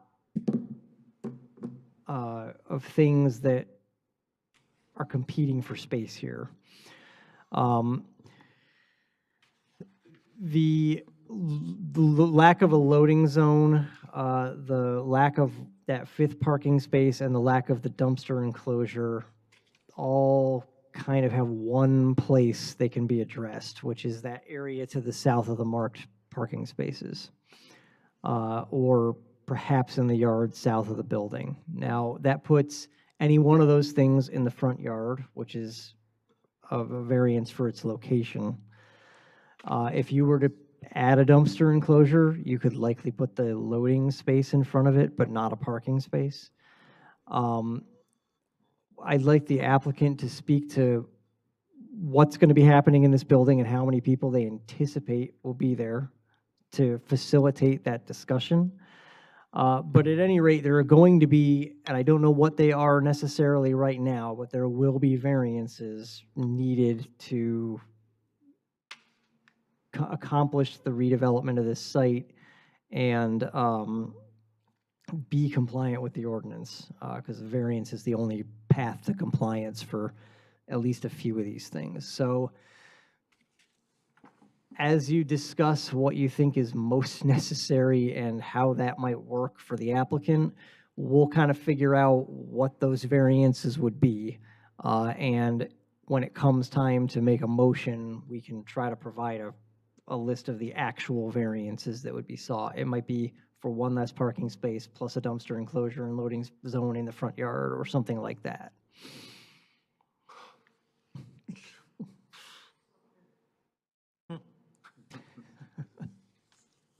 Yes.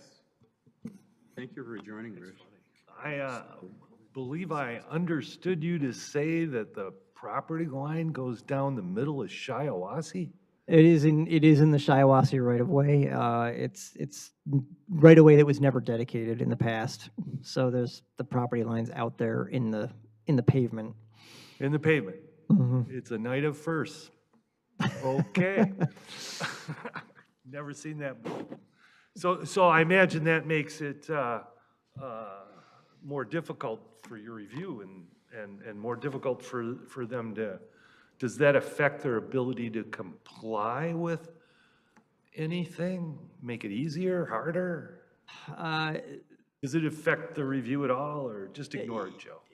To a degree, it does, because you're having to basically take some measurements from the actual road. It's an easement in this case, because of where the property line is. But that wasn't too much of a problem. It's just they're going to have the same non-compliance issues regardless. Okay, thank you. Joe, you don't know when this was constructed, do you? A long time ago. That's about as good as I can give you. A World War II vet owned it. Yeah. And so if he could have come back after the war, built that, because that was in the township.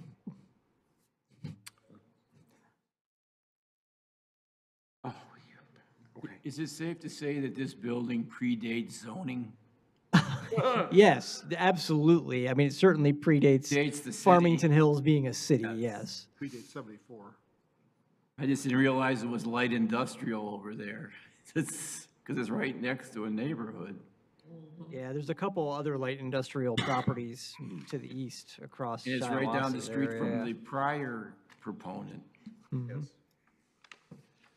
So, Mr. Chair? Yes. So, Joe, your comments about getting discussion of the use and whether or not a dumpster is necessary, so it's required, that would be an item that they can get a variance from, right? Yeah, the dumpster or the parking space, it's kind of see where the discussion takes you, I guess.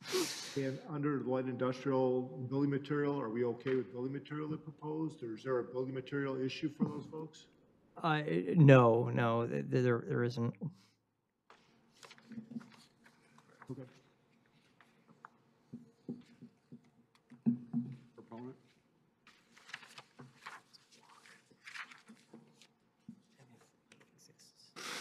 Good evening, Mr. Chair, Commission, staff. Joe Novitsky, Principal, JSN Architecture. This gentleman, Elian Hazan, came up to us and asked us to help him occupy a building that's going to facilitate his business. He's been in the town for a couple of decades, and he's got a successful kitchen and bath remodeling business. He works by himself. He has no employees. This is a perfect tenant for this troubled site. He's got no machines inside. He's got no refuse. It comes in a box, small trucks, leaves in a box, and the boxes stay at his customers' houses.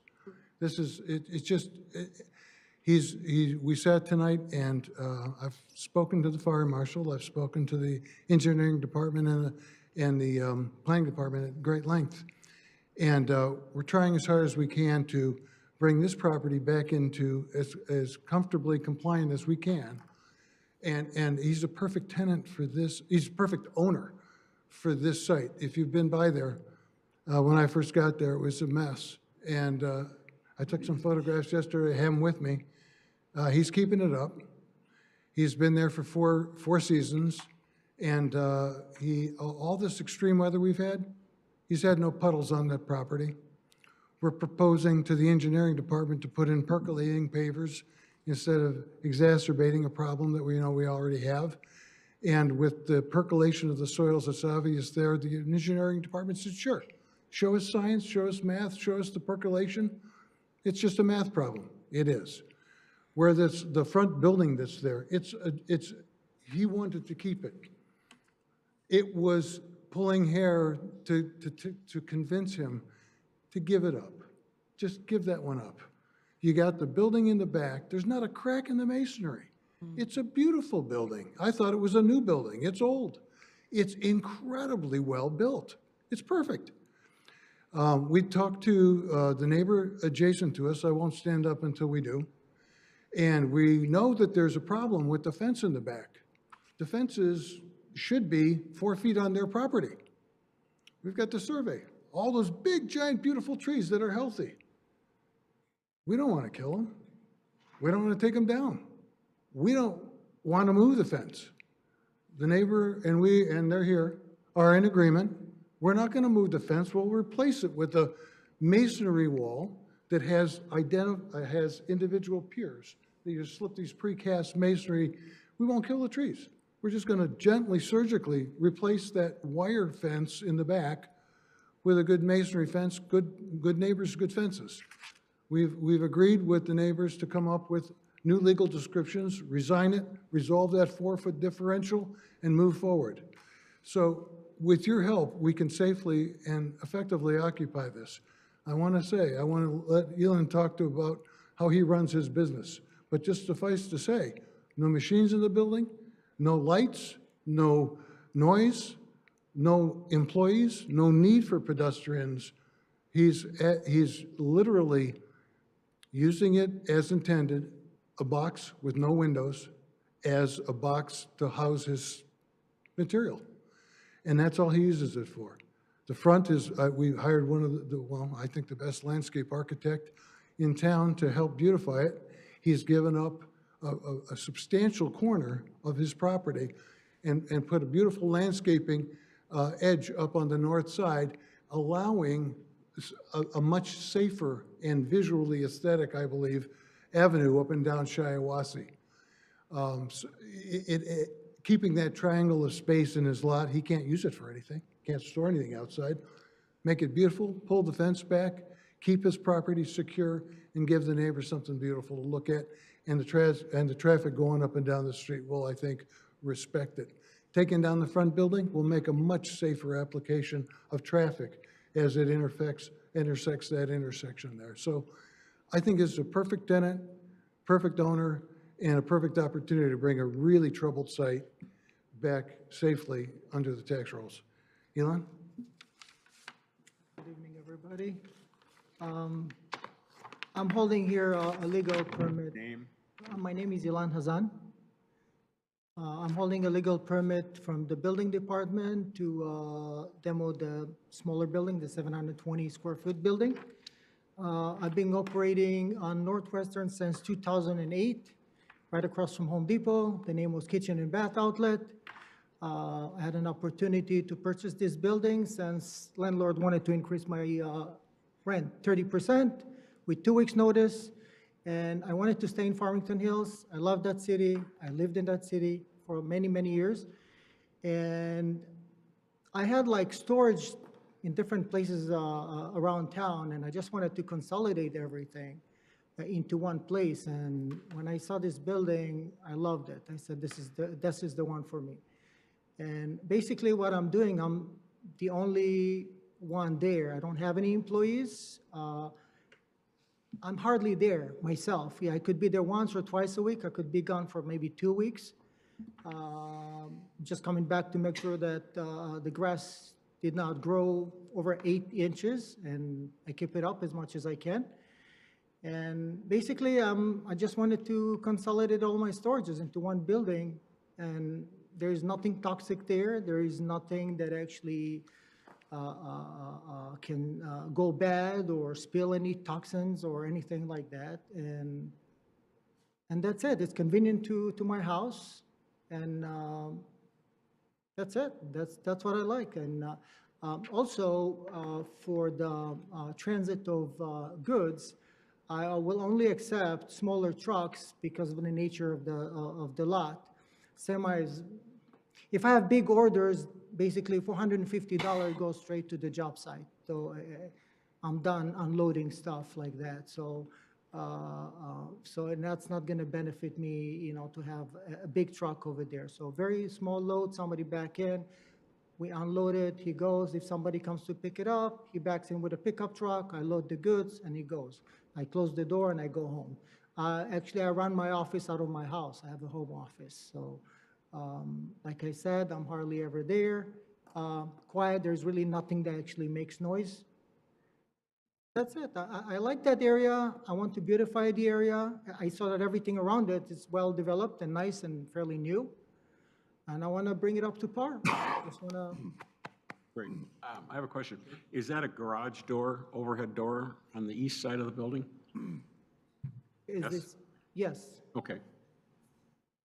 Yes. Sir, how long you been in the building? I closed on it in December 21st of 2024. Do you have a C of O from the city for occupancy? A certificate of occupancy? No, I do not. So you occupied the building and conducted business in there? I don't conduct business out of there. Okay. Not yet. You just own it? I'm sorry? You just own the building? Yes. Okay. No operations, no, okay. Thank you. Yes. Joe? I just wanted to talk about the fence. Okay? According to the consultant's report, it says that there's a 6-foot non-conforming chain link fence along the outdoor property lines.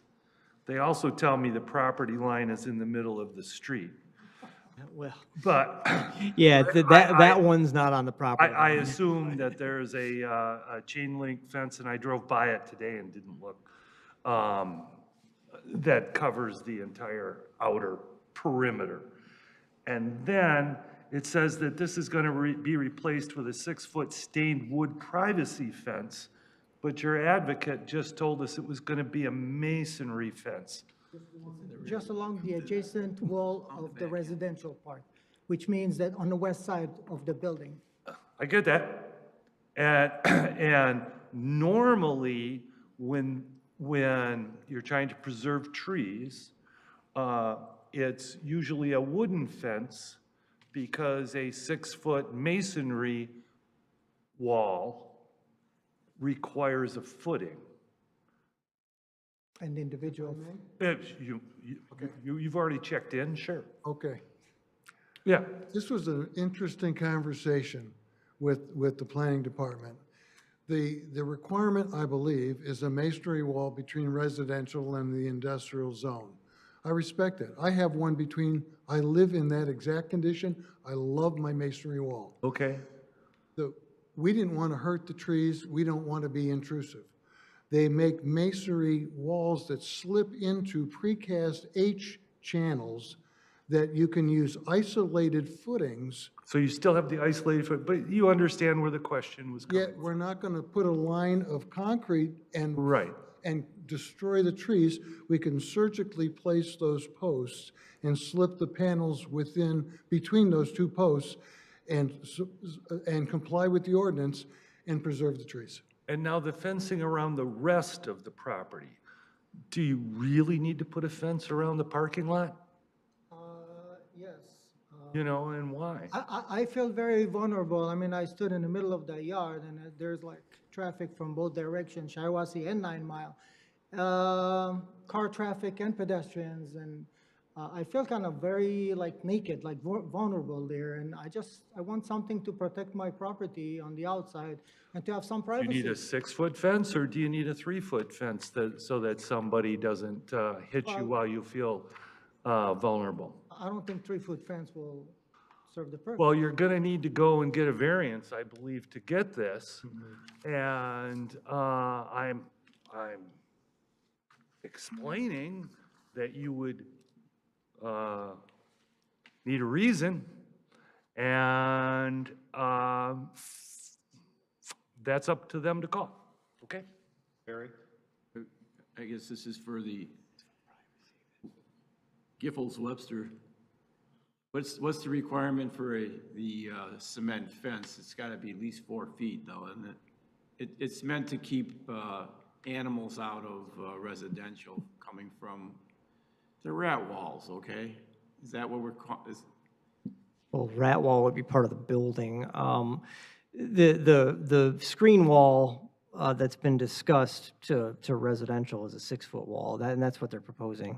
that's the only, normally the division between residential and light industrial or residential and office is a cement wall. What they're suggesting is probably be a better way of handling it as opposed to a poured cement wall. But the reason for these walls is to keep vermin from going in from the industrial side into the residential side. That's one of the reasons they have these walls, and to keep businesses, people that might be coming into business from going into the neighborhoods. Isn't that what those walls are for?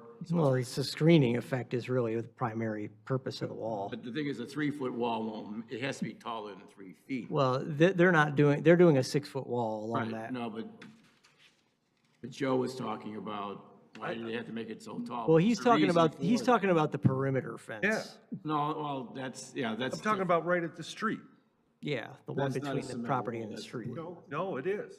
Joe, It's a is- 6-foot fence that you can't see through. Right, What they're proposing is allowed in the ordinance, it's called a non-continuous footing wall, generally to avoid killing trees. Yeah, exactly, yeah. Does that require a variance of the ZBA, or is that an option the staff can provide that option to save trees? That's an option that staff can. So it's been in the ordinance for 30 years, that you can put non-continuous footing walls to save trees. So that's not a variance, it's not a variance from a continuous footing wall, is it?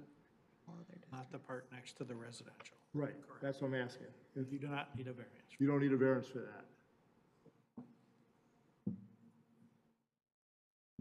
Okay, that's the answer.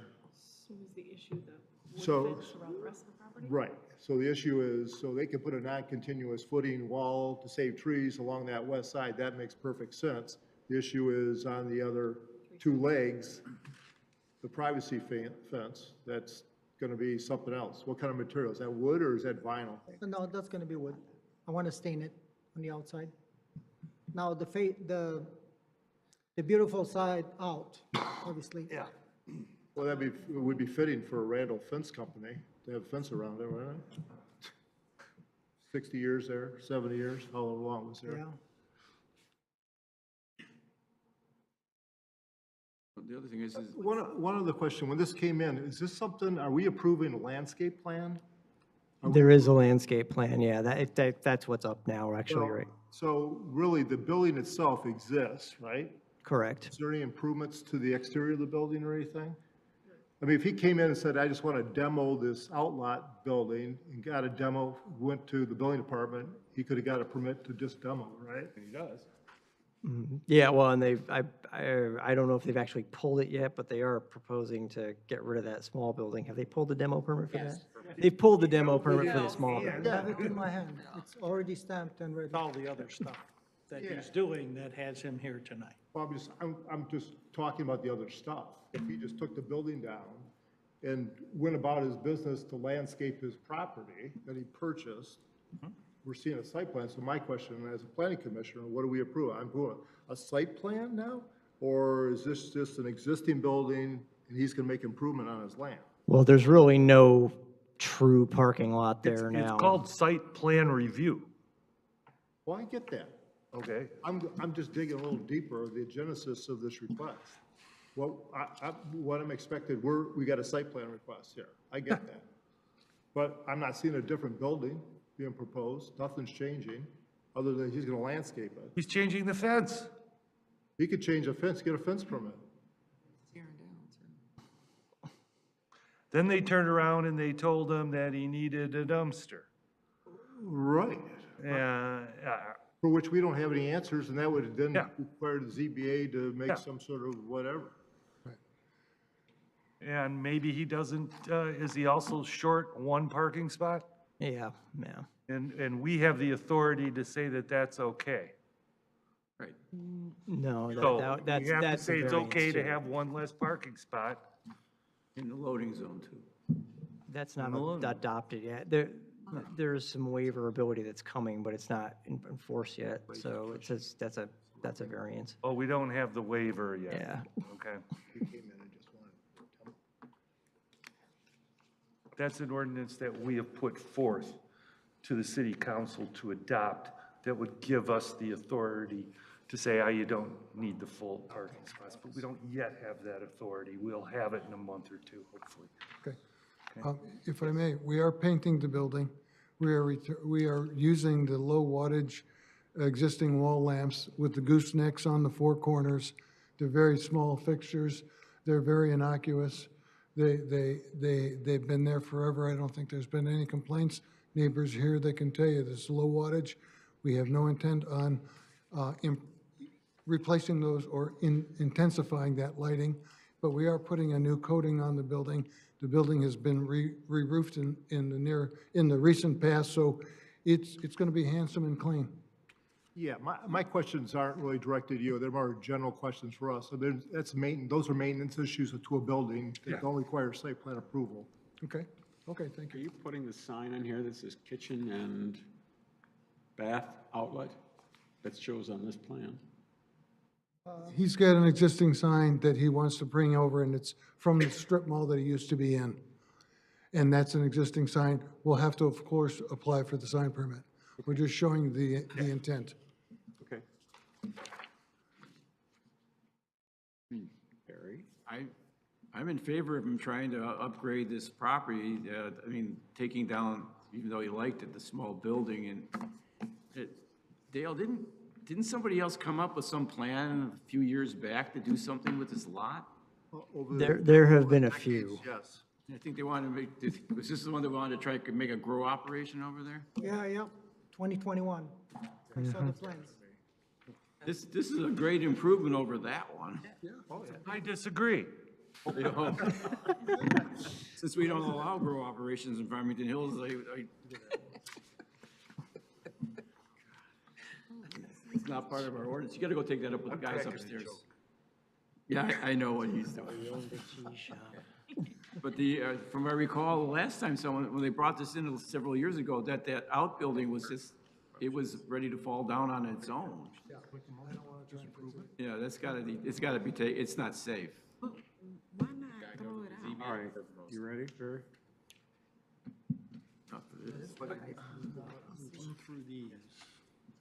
I think Dale's put a lot of thought into what we are actually trying to do here, and he might be the best. Go ahead. This is a question to staff. When someone acquires a commercial property here and they want to do maintenance to the property, but not build it and turn it into something completely different or knock it down or whatever the case may be, do you have the ability to tell them, okay, you're good, move on with your life and not bring it here? Because I'm struggling to understand. I don't think it was clear to me, and I was listening, why they have to be here. Why do we have to approve this particular site plan?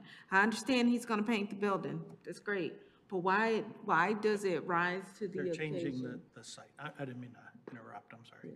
I'm trying to understand, why does it rise to an occasion of the planning commission?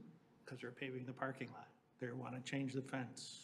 They're changing the fence between the residential and this site. They're adding landscaping. This is a site plan that you are reviewing, even though they're not changing the building. So if you were to run through in the motion sheet here, the number of issues that you can approve, which it sounds like a majority of the commission is ready to do, and maybe limit one or two of the variances depending on what you decide for each of these items 1 through 6. So really, the issues to be discussed are 2, the loading space. He's paving the parking lot, he's got to deal with the loading space. He's got to deal with the dumpster now that he's improving this site, something has to be done with the dumpster.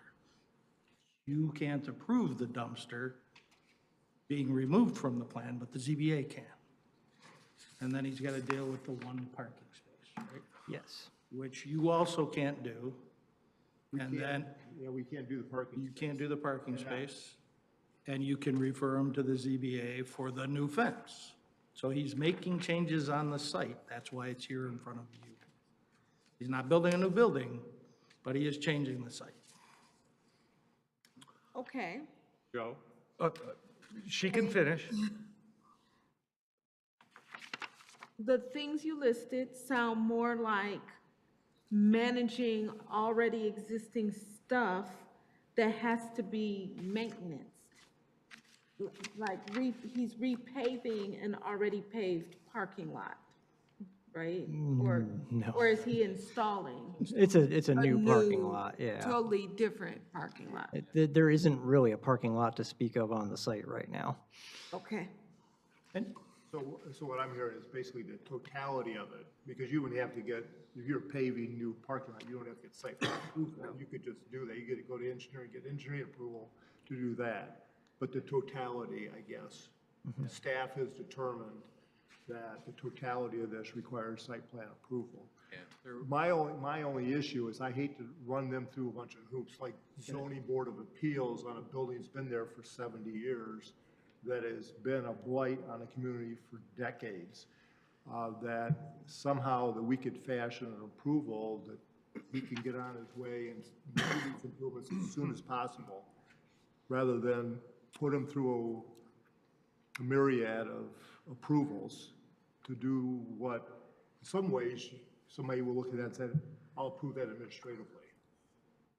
Not that it's been done in the past. Dale? Yes? Do you want to make? Yeah, I'll make a motion. I wanted to say one thing first. Sure. I do have a real problem with a solid fence where 3 sides of that solid fence are all, going to be facing the neighbors.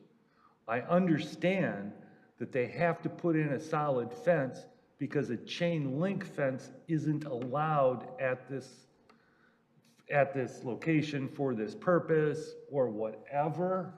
I would personally rather see a chain link fence there than a solid wall wrapping around this isolated property. Please go into the banning of a chain link fence in this instance. Why is it not allowed?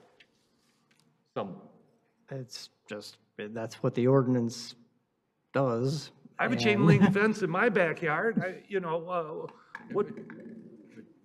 Where does it say they can't do this? Well, fences are prohibited in the required front yard, in general, other than the little knee walls that were. Right, you can have the 3 foot in a front yard. That's right. So virtually everything's considered to be a front yard. They can't put a chain link fence, but they can put a solid.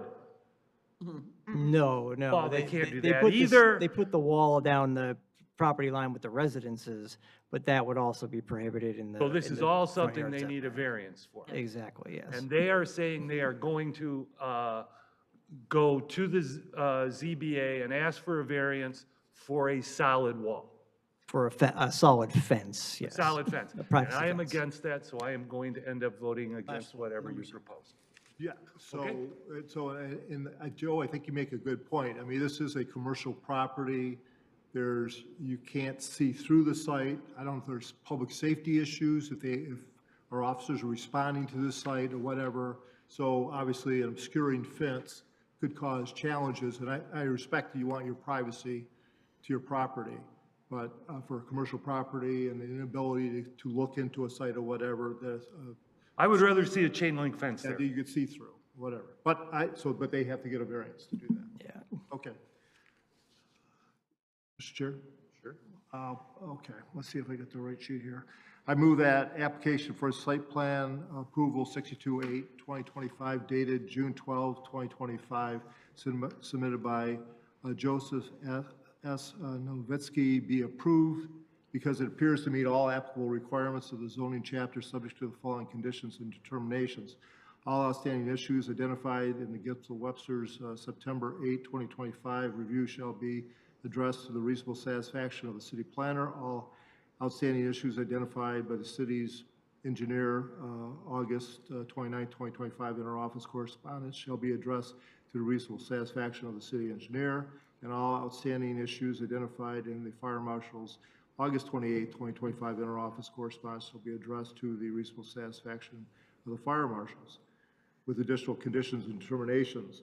So the existing building setbacks are existing nonconformities, and as the building is not proposed to be structurally altered in the site plan, the Planning Commission permits these nonconformities to persist.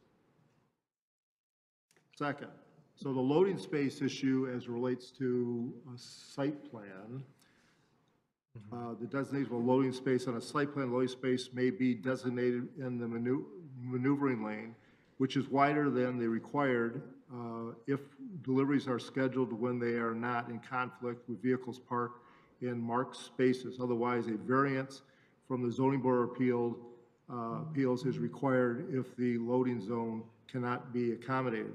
So you understand that differentiation, right? Okay. 3, yes, I'm sorry. So they're saying there's an out. Are you okay as planners with the commission finding that it can be designated on the plan and they don't need a variance? They don't need a variance if they use it that way.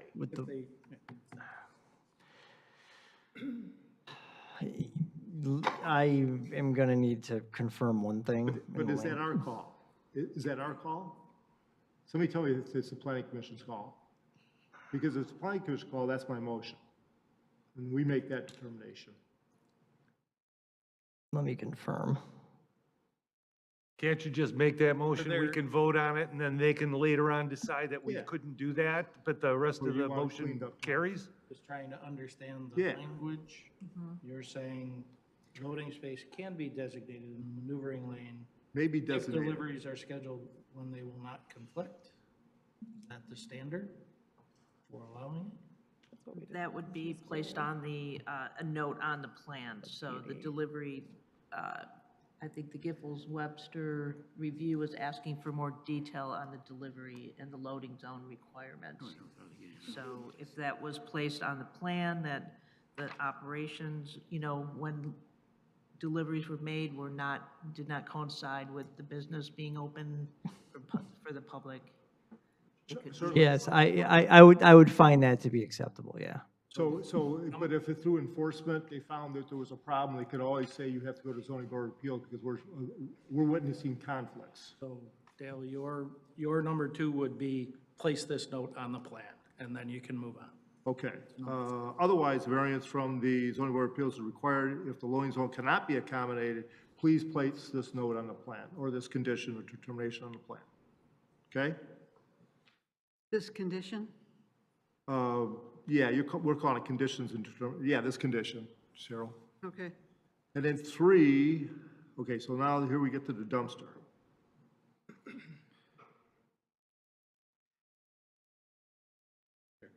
This is where we have no say in the dumpster issue. So this one just has to go to. We have no say, Yeah. we have no say. Correct, exactly. Okay, part of site plan approval. Dumpster and associated dumpster enclosure is required in light industrial 1 district. If the dumpster enclosure cannot be accommodated, then a variance from the ZBA zoning board of appeals is required to omit the dumpster enclosure from the dumpster enclosure from the site. Okay. Okay, the next one, based on parking requirements for a warehouse, the site is deficient 1 parking space. The Planning Commission may not approve parking reductions for sites with fewer than 10 parking spaces. If parking requirements cannot be met, then a variance from the zoning board of appeals is required. So that's the second one, right? So that's your second variance request. Rooftop equipment must be screened as required, if you want to note that on the plan as well, as a condition. Cheryl? Yes. And 6A, so the new 6-foot wood privacy fence on the site plan is not compliant and would require a variance from the zoning board of appeals to be installed in the proposed location, excluding the west, non-continuous footing privacy fence, masonry fence to the west. So there's two different materials. The masonry fence to the west, and then the 2 legs wood fence. 6. That requires zoning board of appeals. Okay, so I'm going to, after the final sentence, appeals to be installed in the location proposed, this motion excludes the masonry fence to the west. Yes, so But they this don't need to condition get, they don't excludes. need to get a variance on the, I guess that's what, they don't need to get a variance on the 6-foot masonry fence to the west. That's correct. Yeah, that's compliant. I do want to make one clarification while I got the mic. The location of the loading space is required to be in a rear or interior side yard. That's obviously not an option here. So, and that the location of the loading space is still going to need a variance because they can't put it where it's required to be. So, Not our call. no, there's just nothing you can do about Geometrically it. There's nothing impossible. they could have done about it from a design standpoint. It's just, So your motion covered it, it's just now they have heard from the planner, they're gonna need the variance. 3 of them. You got 3 of them. Go ahead. Okay. That's the motion, that's the end of my motion. Second? Second? Yes. Okay, Barry. I'd like to address a few things, save some time. There is no rooftop screening. There's a gas-fired appliance in the building. There's no need for air conditioning. There's no need for rooftop units. There's no changes to the mechanical systems on the site, so there's no need to even mention that. There's the loading zone typically when we draft is to accommodate large trucks. A truck can't get in and out. We would never let a large truck in this tiny little sliver of space. Only cube vans that are bringing his equipment in and out. So I think that we can have an intelligent conversation with planning, engineering, and consultants here and understand that that's not part of the protocol. We will not bring in a truck because it can't get out. So through the chair, it's just a designation on the plan, and that seems like a perfectly good argument to make to the zoning board of appeals to get your. That's perfectly fine. I just want to say, if we want to talk about it again, we can, but there's really no need. Okay. Okay. We have a motion on the floor. My only comment in response to the first about the rooftop equipment, I'm not sure what the building department will, once they look at the plan or for change of occupancy, that they may require. So again, it doesn't. You're covered if you don't have the You equipment. got it on the then plan, you you don't got it need on to- the plan. Okay, and then one other comment. This is our neighbor, and he stood up to try and talk before you started taking your motion. I'm sorry. I would encourage you to listen. Hearing, but John, it's up to you. Public meeting. Yeah, well, it's not a public hearing, but since you're here. I'm sorry. Go blue. 10 o'clock at night. Go ahead. Good evening, Commissioners. My name is Andrew Buck. I am the property owner of 29845 Shiawassee, adjacent on the western side of the property proposed for redevelopment. I appreciate the opportunity to speak tonight and want to express my support for the redevelopment plans for the property here on the screen. This site has been underutilized for quite some time, and it's become a gap in what is otherwise a well-kept and vibrant area. Redevelopment here represents a positive step towards revitalizing this section of our city, as this is basically a gateway from adjacent cities and a high-traffic area where I think my neighbor's work is well appreciated. As someone who lives right next to it, I can say the current, the recent condition prior to him taking ownership of the property was not contributing very much to the neighborhood character. And I think what he has proposed will significantly improve the appearance and the use of the space. From what I've seen, his plans appear thoughtful, and they're working to ensure that the design fits the surrounding neighborhood, and I really appreciate that. Most importantly, The property owners have been open and communicative with us as neighbors and the other members of the neighborhood, and that willingness to engage makes a big difference. It shows they're not just developing here, but they're becoming part of the community fabric. Of course, I understand the concerns mentioned.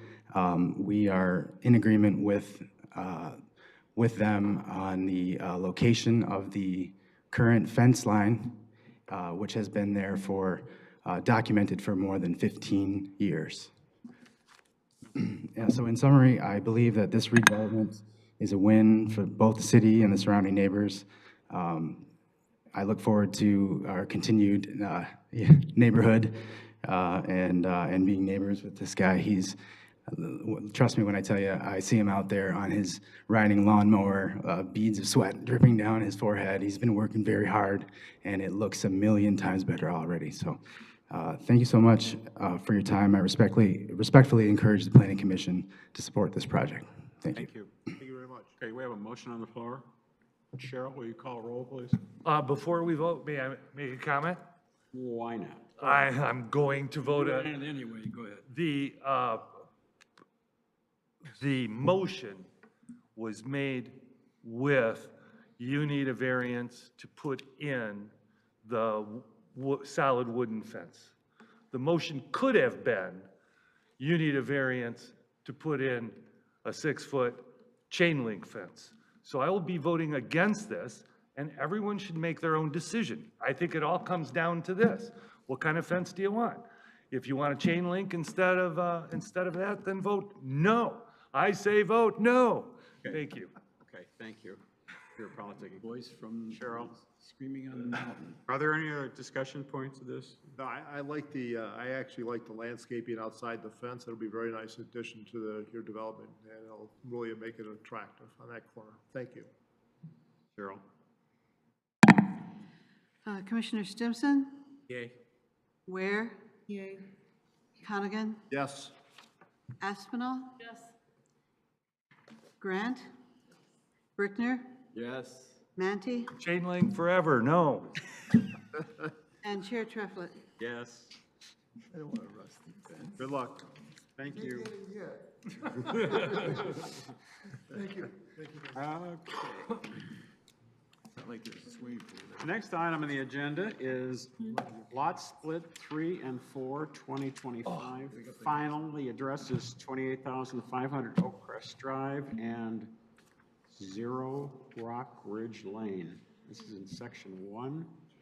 This is combining parcels, then split into 4 parcels within RA 1 family residential district. Thank you, Mr. Chair. So this application is for a split, and there is quite a bit of history, so please bear with me. The site is part of the Franklin Oak subdivision, which was established in 1945 with some building and use restrictions, which were then subsequently amended in 1966 when an elementary school was built on this property. At that time, they amended the use restrictions to require Oak Crest Drive access to the site and prohibiting it from Rock Ridge Lane. In 2012, they demoed the elementary school, and the property has since been vacant.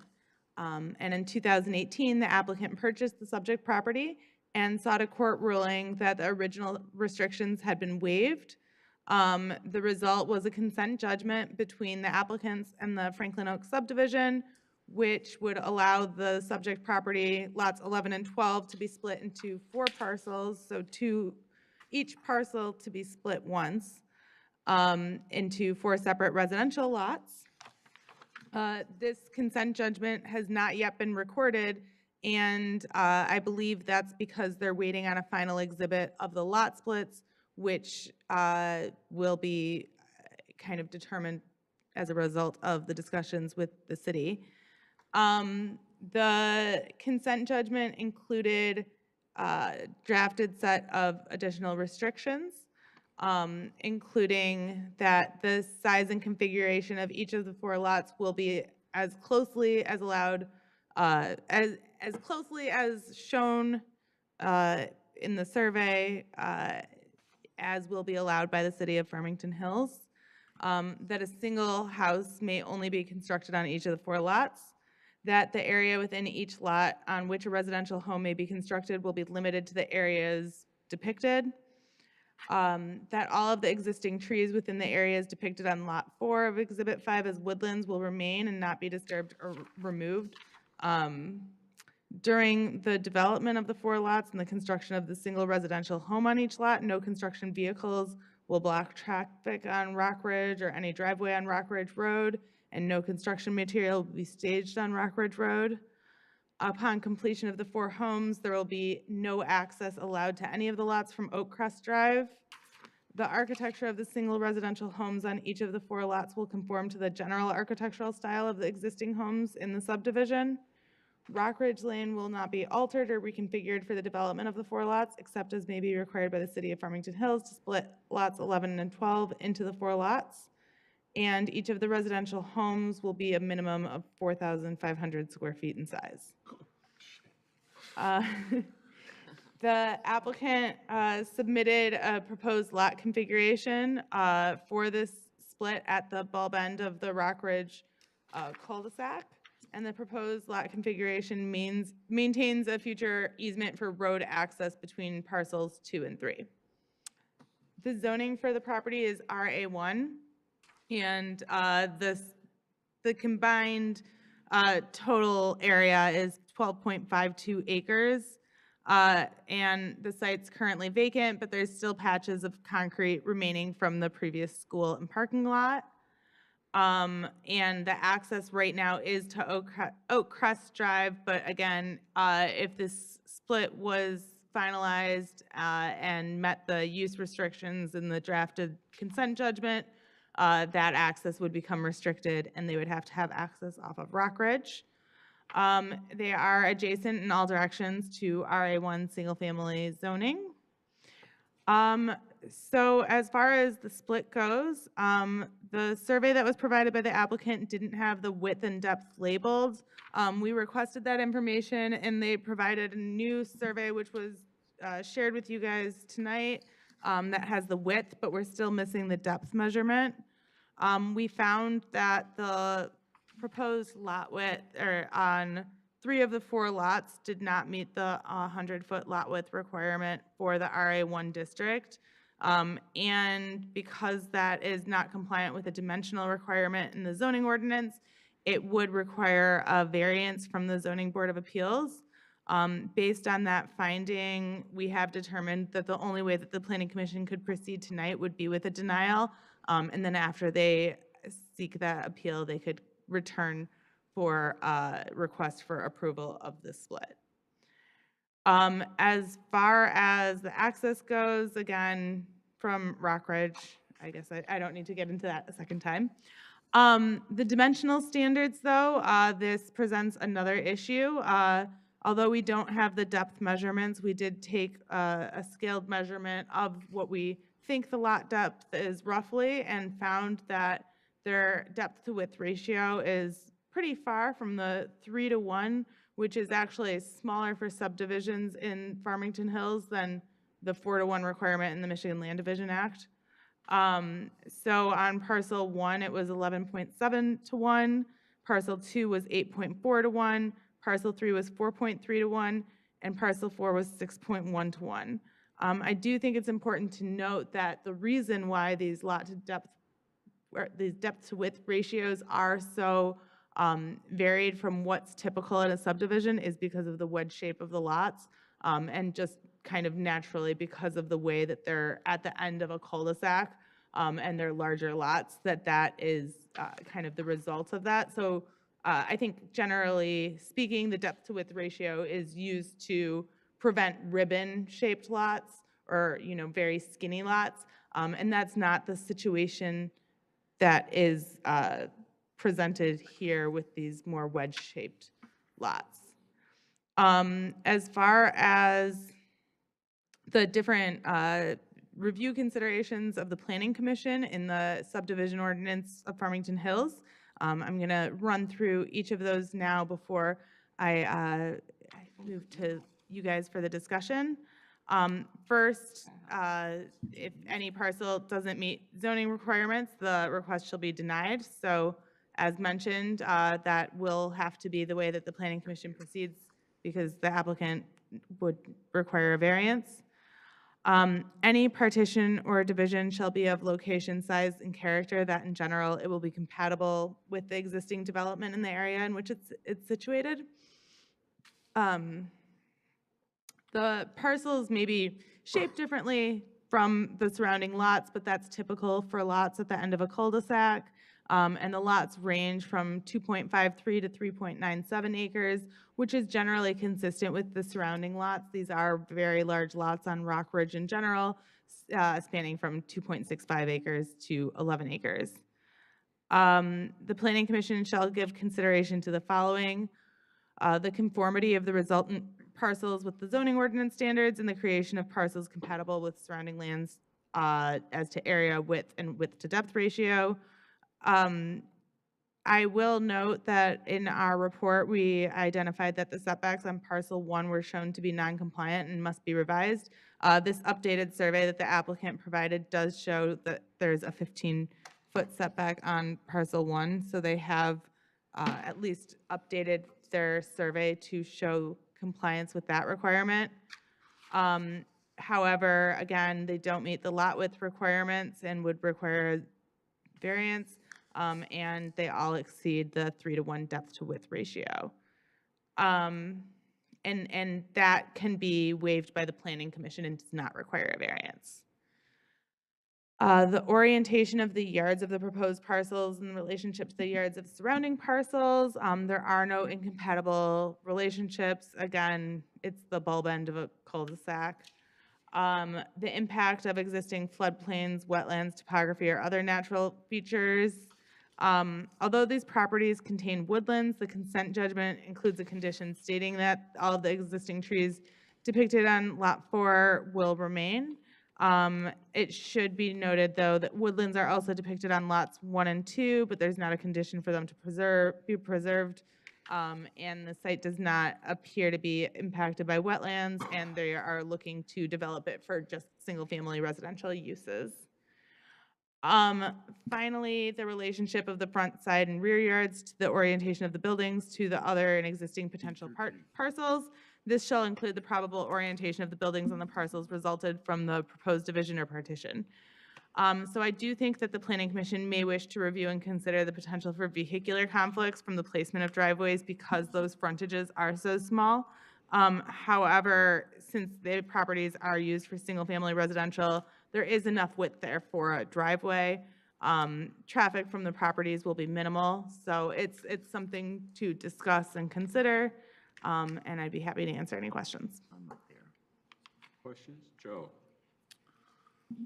So there is a pedestrian easement that the city has. Are we in any way considering that, or that's just a bit of information? Yeah, it's not, it's remaining on parcel 4. I mean, it seems to me, last I heard about good planning is when you have like a cul-de-sac and a cul-de-sac, good planning would say, yeah, you should at least have a sidewalk between the two so people can walk around the neighborhood. And believe me, they do, especially when they get to be my age. And so it looks as though this very long, loopy pedestrian access, if I'm reading this correctly, was probably there for a school. And I would think it would be good planning for the city to instead renegotiate something that roughly follows the property line between parcels 3 and 4 to link the neighborhood, or at least take it to the neighborhood and say, do you want this or not? Because it's now or never. But we're not voting on that, right? No, but I think that's a And I'm nice sure no consideration one's for the city. listening to me, and it's not gonna happen. But I can assure you, if you read literature enough on planning, this is the kind of thing you're supposed to do. All right, thank you. Yes? Is that it, Joe? That's it. Okay. I'm off my soapbox, thank you. Oh, I don't know. You don't want to buy it. Don't get off it, Joe. Proponent? I'm also trying to do it. Donald Rump, I'm licensed attorney in the state of Michigan and represent the applicant. I don't know if you have to list all licenses. You don't, but you spell your last name for me? Pardon? Spell your last name. Rump, R-U-M-P. Thank you. I am here because I was the attorney that represented in both the Circuit Court and the Court of Appeals that came out with this judgment that you've heard and was listed in the application. I can answer any questions potentially because I'm familiar with the facts in this. What was the lawsuit about? Lawsuit was about the fact that there were building use restrictions on this piece of property, and based on Bloomfield Estates, the fact that there was a non-conforming use that wasn't argued about, laches applied and made it so that these building use restrictions shouldn't apply to these lots at all. We then negotiated the fact that some of that they would apply, but basically all that was going to happen was that there was going to be able to be more than one lot divided here instead, but all the rest of the building restrictions are going to still apply. I guess the question is, who was arguing this, the association? Who was arguing with me? Yeah. I had to sue the entire subdivision because, which I've done in probably half a dozen other suits, because since the building use restriction, they all had rights, and so we had to sue the other 18 lot holders. And the Marketable Record Title Act basically would kill these associations anyway. I mean, it's from before 1950, and the new law just killed it, anything before 1950, unless they go file a new, re-adopt their own deed restrictions. Yeah, that's a long conversation. I'm also a licensed title producer, and so that's I'm not a lawyer, and I don't care. the Market Record Title Act argued about a lot of whether they'd have to renew those or not, but that's what actually happened. Is this the old Franklin area? Is that, I was saying, This- that's where Fairview Elementary used to be. Is this an old Franklin mailing as well? Is Franklin mailing even though it's Farmington Hills? It's the upper north, I mean, it's the upper north east section of the town. It's section 1. Yeah. We couldn't read it though. That's the reason why I had to pull out the other thing. No, I was just, I assumed this was a fight between the association and the property owners. It was school. An association was never created by the platters, so it was just against each of the individual lot owners. It's just grumpy people. Correct. Okay, I got it. Grumpy rich people. Why can't rich people be grumpy? They always are. This is where the lawyers come. Thank you. Thank you. Thank you. Questions? Nobody has a question? You have a question? You know why it was called, why it was. You guys don't have any questions? Ready for the They motion? didn't want to. I love this. Go for it. Okay. I move that lot split 3 and 4, 2025 final dated October 24th, 2024, submitted by Jason M. and Lauren M. Curtis be denied because it appears that the applicable provisions of chapter 34-3.1.4.e of the zoning ordinances are not met. Proposed parcels 1, 2, and 3 do not meet the lot width requirements. Second. Okay, it's been moved and supported. We'll give it to Grant. This is her. I'm talking to Cheryl. So support is Grant? Yes. Okay. You only. All right. Let's do a roll call. Okay. Commissioner Stimson? Yay. Ware? Yay. Conigan? Yes. Aspinall? Yes. Grant? Yes. Brickner? I know I'm supposed to say yes, but I think this is actually a good use, and I'll say, and I know they can go get, they have to go get variances because it doesn't meet standards, but I'm gonna say no. All right, Mantee? I'm gonna say yes. And Chair Treflet? Yes. Okay, there you are. Thank you.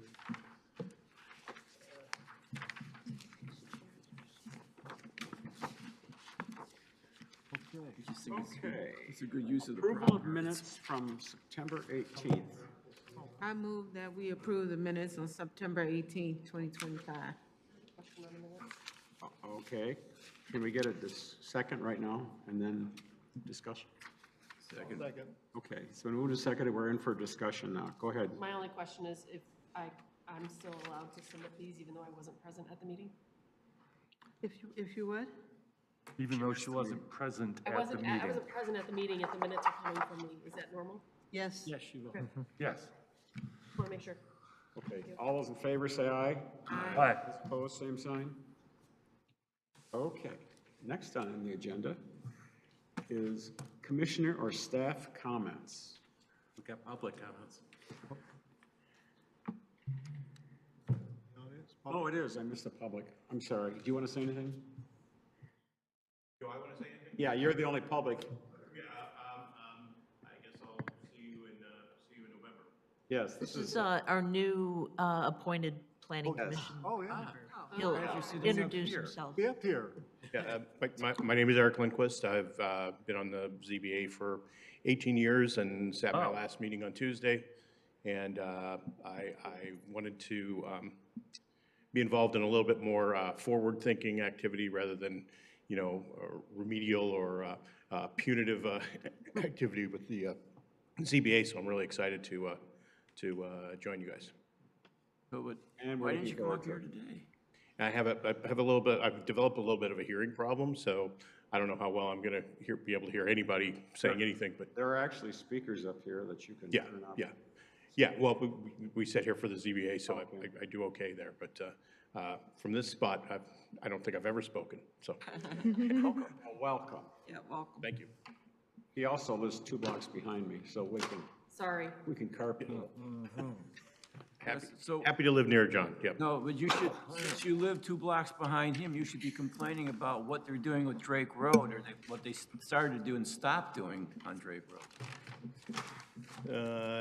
That's down Drake Road, and I think they addressed that in the city council meeting, actually. They said that They tore up half the road and stopped. right, yeah. They said, it was explained that there was an issue with, they did not have, the construction company had not filed all of their plans, so they didn't have plans for storage, the portalets, all that other stuff, so they stopped them. They actually stopped them from doing it. They're supposed to resume next week, just to. Oh, coming back next week. More Barry stuff. It's like, we're off on a tangent again, Barry, but yeah. No, this is commissioner comments. You're making a comment. Yeah. But we're farther up Drake Road, so we're closer to 13 miles. Recommendation. Oh, I'm between, I'm just south of 11. Yeah. I'll have a pen. You have a pen. You guys can talk later. I want to make a commissioner comment. Thank you. I just wanted to also bring to attention in the correspondence, there's a letter and a draft from the Village of Franklin who's updated their master plan. Can I make a comment? Sure. I'm not real thrilled with what we did a couple of months ago dealing with the gas stations and the car washes. And the one car wash that they were proposing over on Drake Road on a lot that has been vacant for God knows how long and used to dump. There's a big dirt pile on it. Big dirt pile, I think the gas company dirt pile. So the fact is that because we did not, even though it was approved, they didn't do it fast enough, they didn't build there, so what did they do? They bought the other one over on Grand River and Orchard Lake Road. They bought, it's in Farmington, so they're moving over there, and so we have another lot that's not been developed. But I want Dale's, viewpoint on this one. I says, maybe we should look at the ordinance that we passed and maybe add an addition to that ordinance to allow for gas stations or car washes in areas, and only in zoning areas that they are allowed as a special use if it's not a conversion of a prior station. So instead of doing a total ban on it, maybe we can, as a commission, we can grant it as a special use within only certain zoning districts. And so it's not a carte blanche thing like that was there before, but it's not a total say no. And since that ordinance went into effect, there's probably 3 or 4 or 5 gas stations that are shut down now. They're redoing them. That drops us down to 10 then from 15? Yeah, but he was also, Eric was also counting what was in Farmington too, and some of those have been going away also. But the fact of the matter is that. That's all right. Costco just opened up their new 40-pump gas operations. So Up on Commerce? Yep. That's a long drive. But it's But the fact of the matter. gas was $2.59 there today. But the thing is, because of the same reasoning there, you couldn't get the Sheets over on Grand River and Middle Belt, which would have been a good place to put a Sheets. Yes, it would have been. So, but the fact is that maybe we should look Now at. they're at 12 and putting it up at 12 in Haggerty. Isn't that what a Sheets, that's a Sheets going up there? Yeah, that's total negative. And Novi, but it's Novi. Yeah. What I'm saying is maybe we should look at that ordinance again and just allow for a special use permit as opposed to any carte blanche, but restricted to certain areas. I think Farmington Hills has enough gas stations. To me, Farmington Hills is a city of gas stations. I don't think we need any more gas stations. I mean, car wash maybe, but We didn't get the car wash either. Besides that. But the fact of the matter is we're not getting redevelopment in our town because we're making too many restrictions. And please tell. So this is not commissioner debate time, this is commissioner comment. I was making the comment. So let him make his comment. No, I'm making Stop comments. talking to him. No, I'm making my comment. Encouraging. The other comment I'd like to make is when you get off the Orchard Lake, you guys, there's an R standing there in the middle of, did anybody see the R? No, that's the new signage for down. Can't ask us questions during commissioner's comment. I saw an R. If they're spelling Farmington Hills, they kind of left out the rest of the word, but there's one R that's sitting there as you go out at the exit at Orchard Lake Road. It's in that big grassy area. I think they're planning on putting a sign or something that says Farmington Hills, but it's only an R. Yeah, so off the exit. Off the exit, yeah. Okay, the McDonald's at 10 and Orchard is under contract. The empty one down there. So there's a restaurant gonna come in there. There is some action moving on the hotel at 12 and Orchard, across from proposed Culver's. And where else was it? There was some other stuff coming in. So there is movement going, because I attend the EDC meetings. We're getting a Culver's. Well, it would be nice to have a Culver's, just as long as it. We don't need the county session. Well, but the thing is, they pointed out, we're gonna be losing the bank. America's gonna Well, be. it could be. I mean, they could just, you know how they come in and shut buildings down. Yeah, well, Commissioner debate time. Fifth Third is right around. Sure, now that we're talking, you don't want to talk. You want to talk about fences.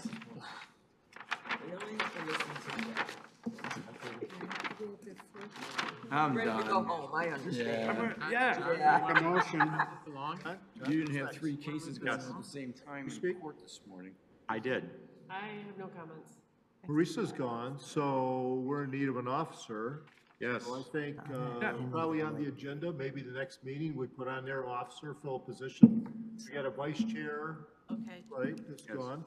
Or perhaps the secretary can move to vice chair and then we have a secretary. I think And we have newcomers here, Tangi. You. Or Eric, yeah, well, we have more, yeah. Yeah, I We could backfill the position, I think that would be appropriate, and then you wind your way through. Mr. Schultz, how does And that you become work? a John. How does that work? I believe there is precedent that the secretary would move up, because in all honesty, I think it happened to me. Right. It was your nightmare, Dale, but. No. I think Krista would do a great job, but I don't, but they have to want But to. that's what happened to me, and I moved up. Yeah. And then the chair died. Worked out great. I became chair like the second year I was on the It worked out well. commission. So that's going to be on the agenda, right? It was like a So, rocket ship. Mr. Chair, in response to your question, it can be on the agenda for replacement of officer. It's a very old guy. He got so sick with Okay. cancer. Oh. And Thank then you. he was the chair. He's the old guy. I'm the second old guy. I would like to know if there's going to be planned commissioner meetings for December and November. Good question.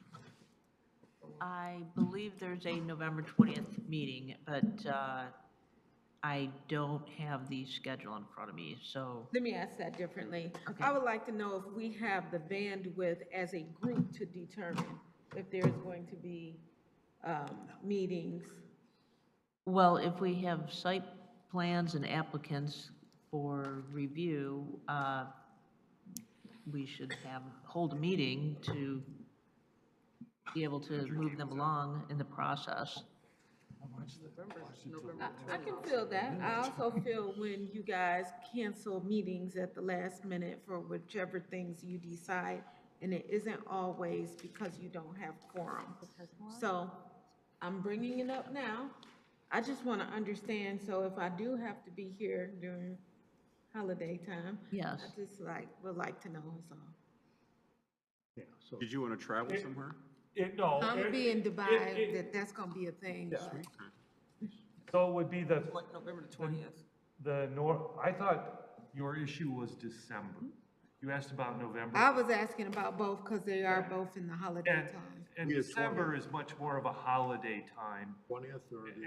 And the third Thursday is the 18th, which is 1 week before Thanksgiving. Christmas. No, for Thanksgiving. Christmas, 18th. Oh, Christmas.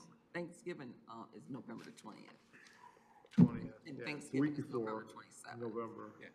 So each one of them is a week before the holiday. I understand. Oh, okay. Usually, Sometimes they can be very close, yes. right, and usually, it's the third Thursday, and I mean, there's advertising requirements for staff, and that's usually where once you get Staff them needs submitted to your be- deadlines, you advertise, and you're at the third week of the month. Yes. So that's then they say, we got a meeting.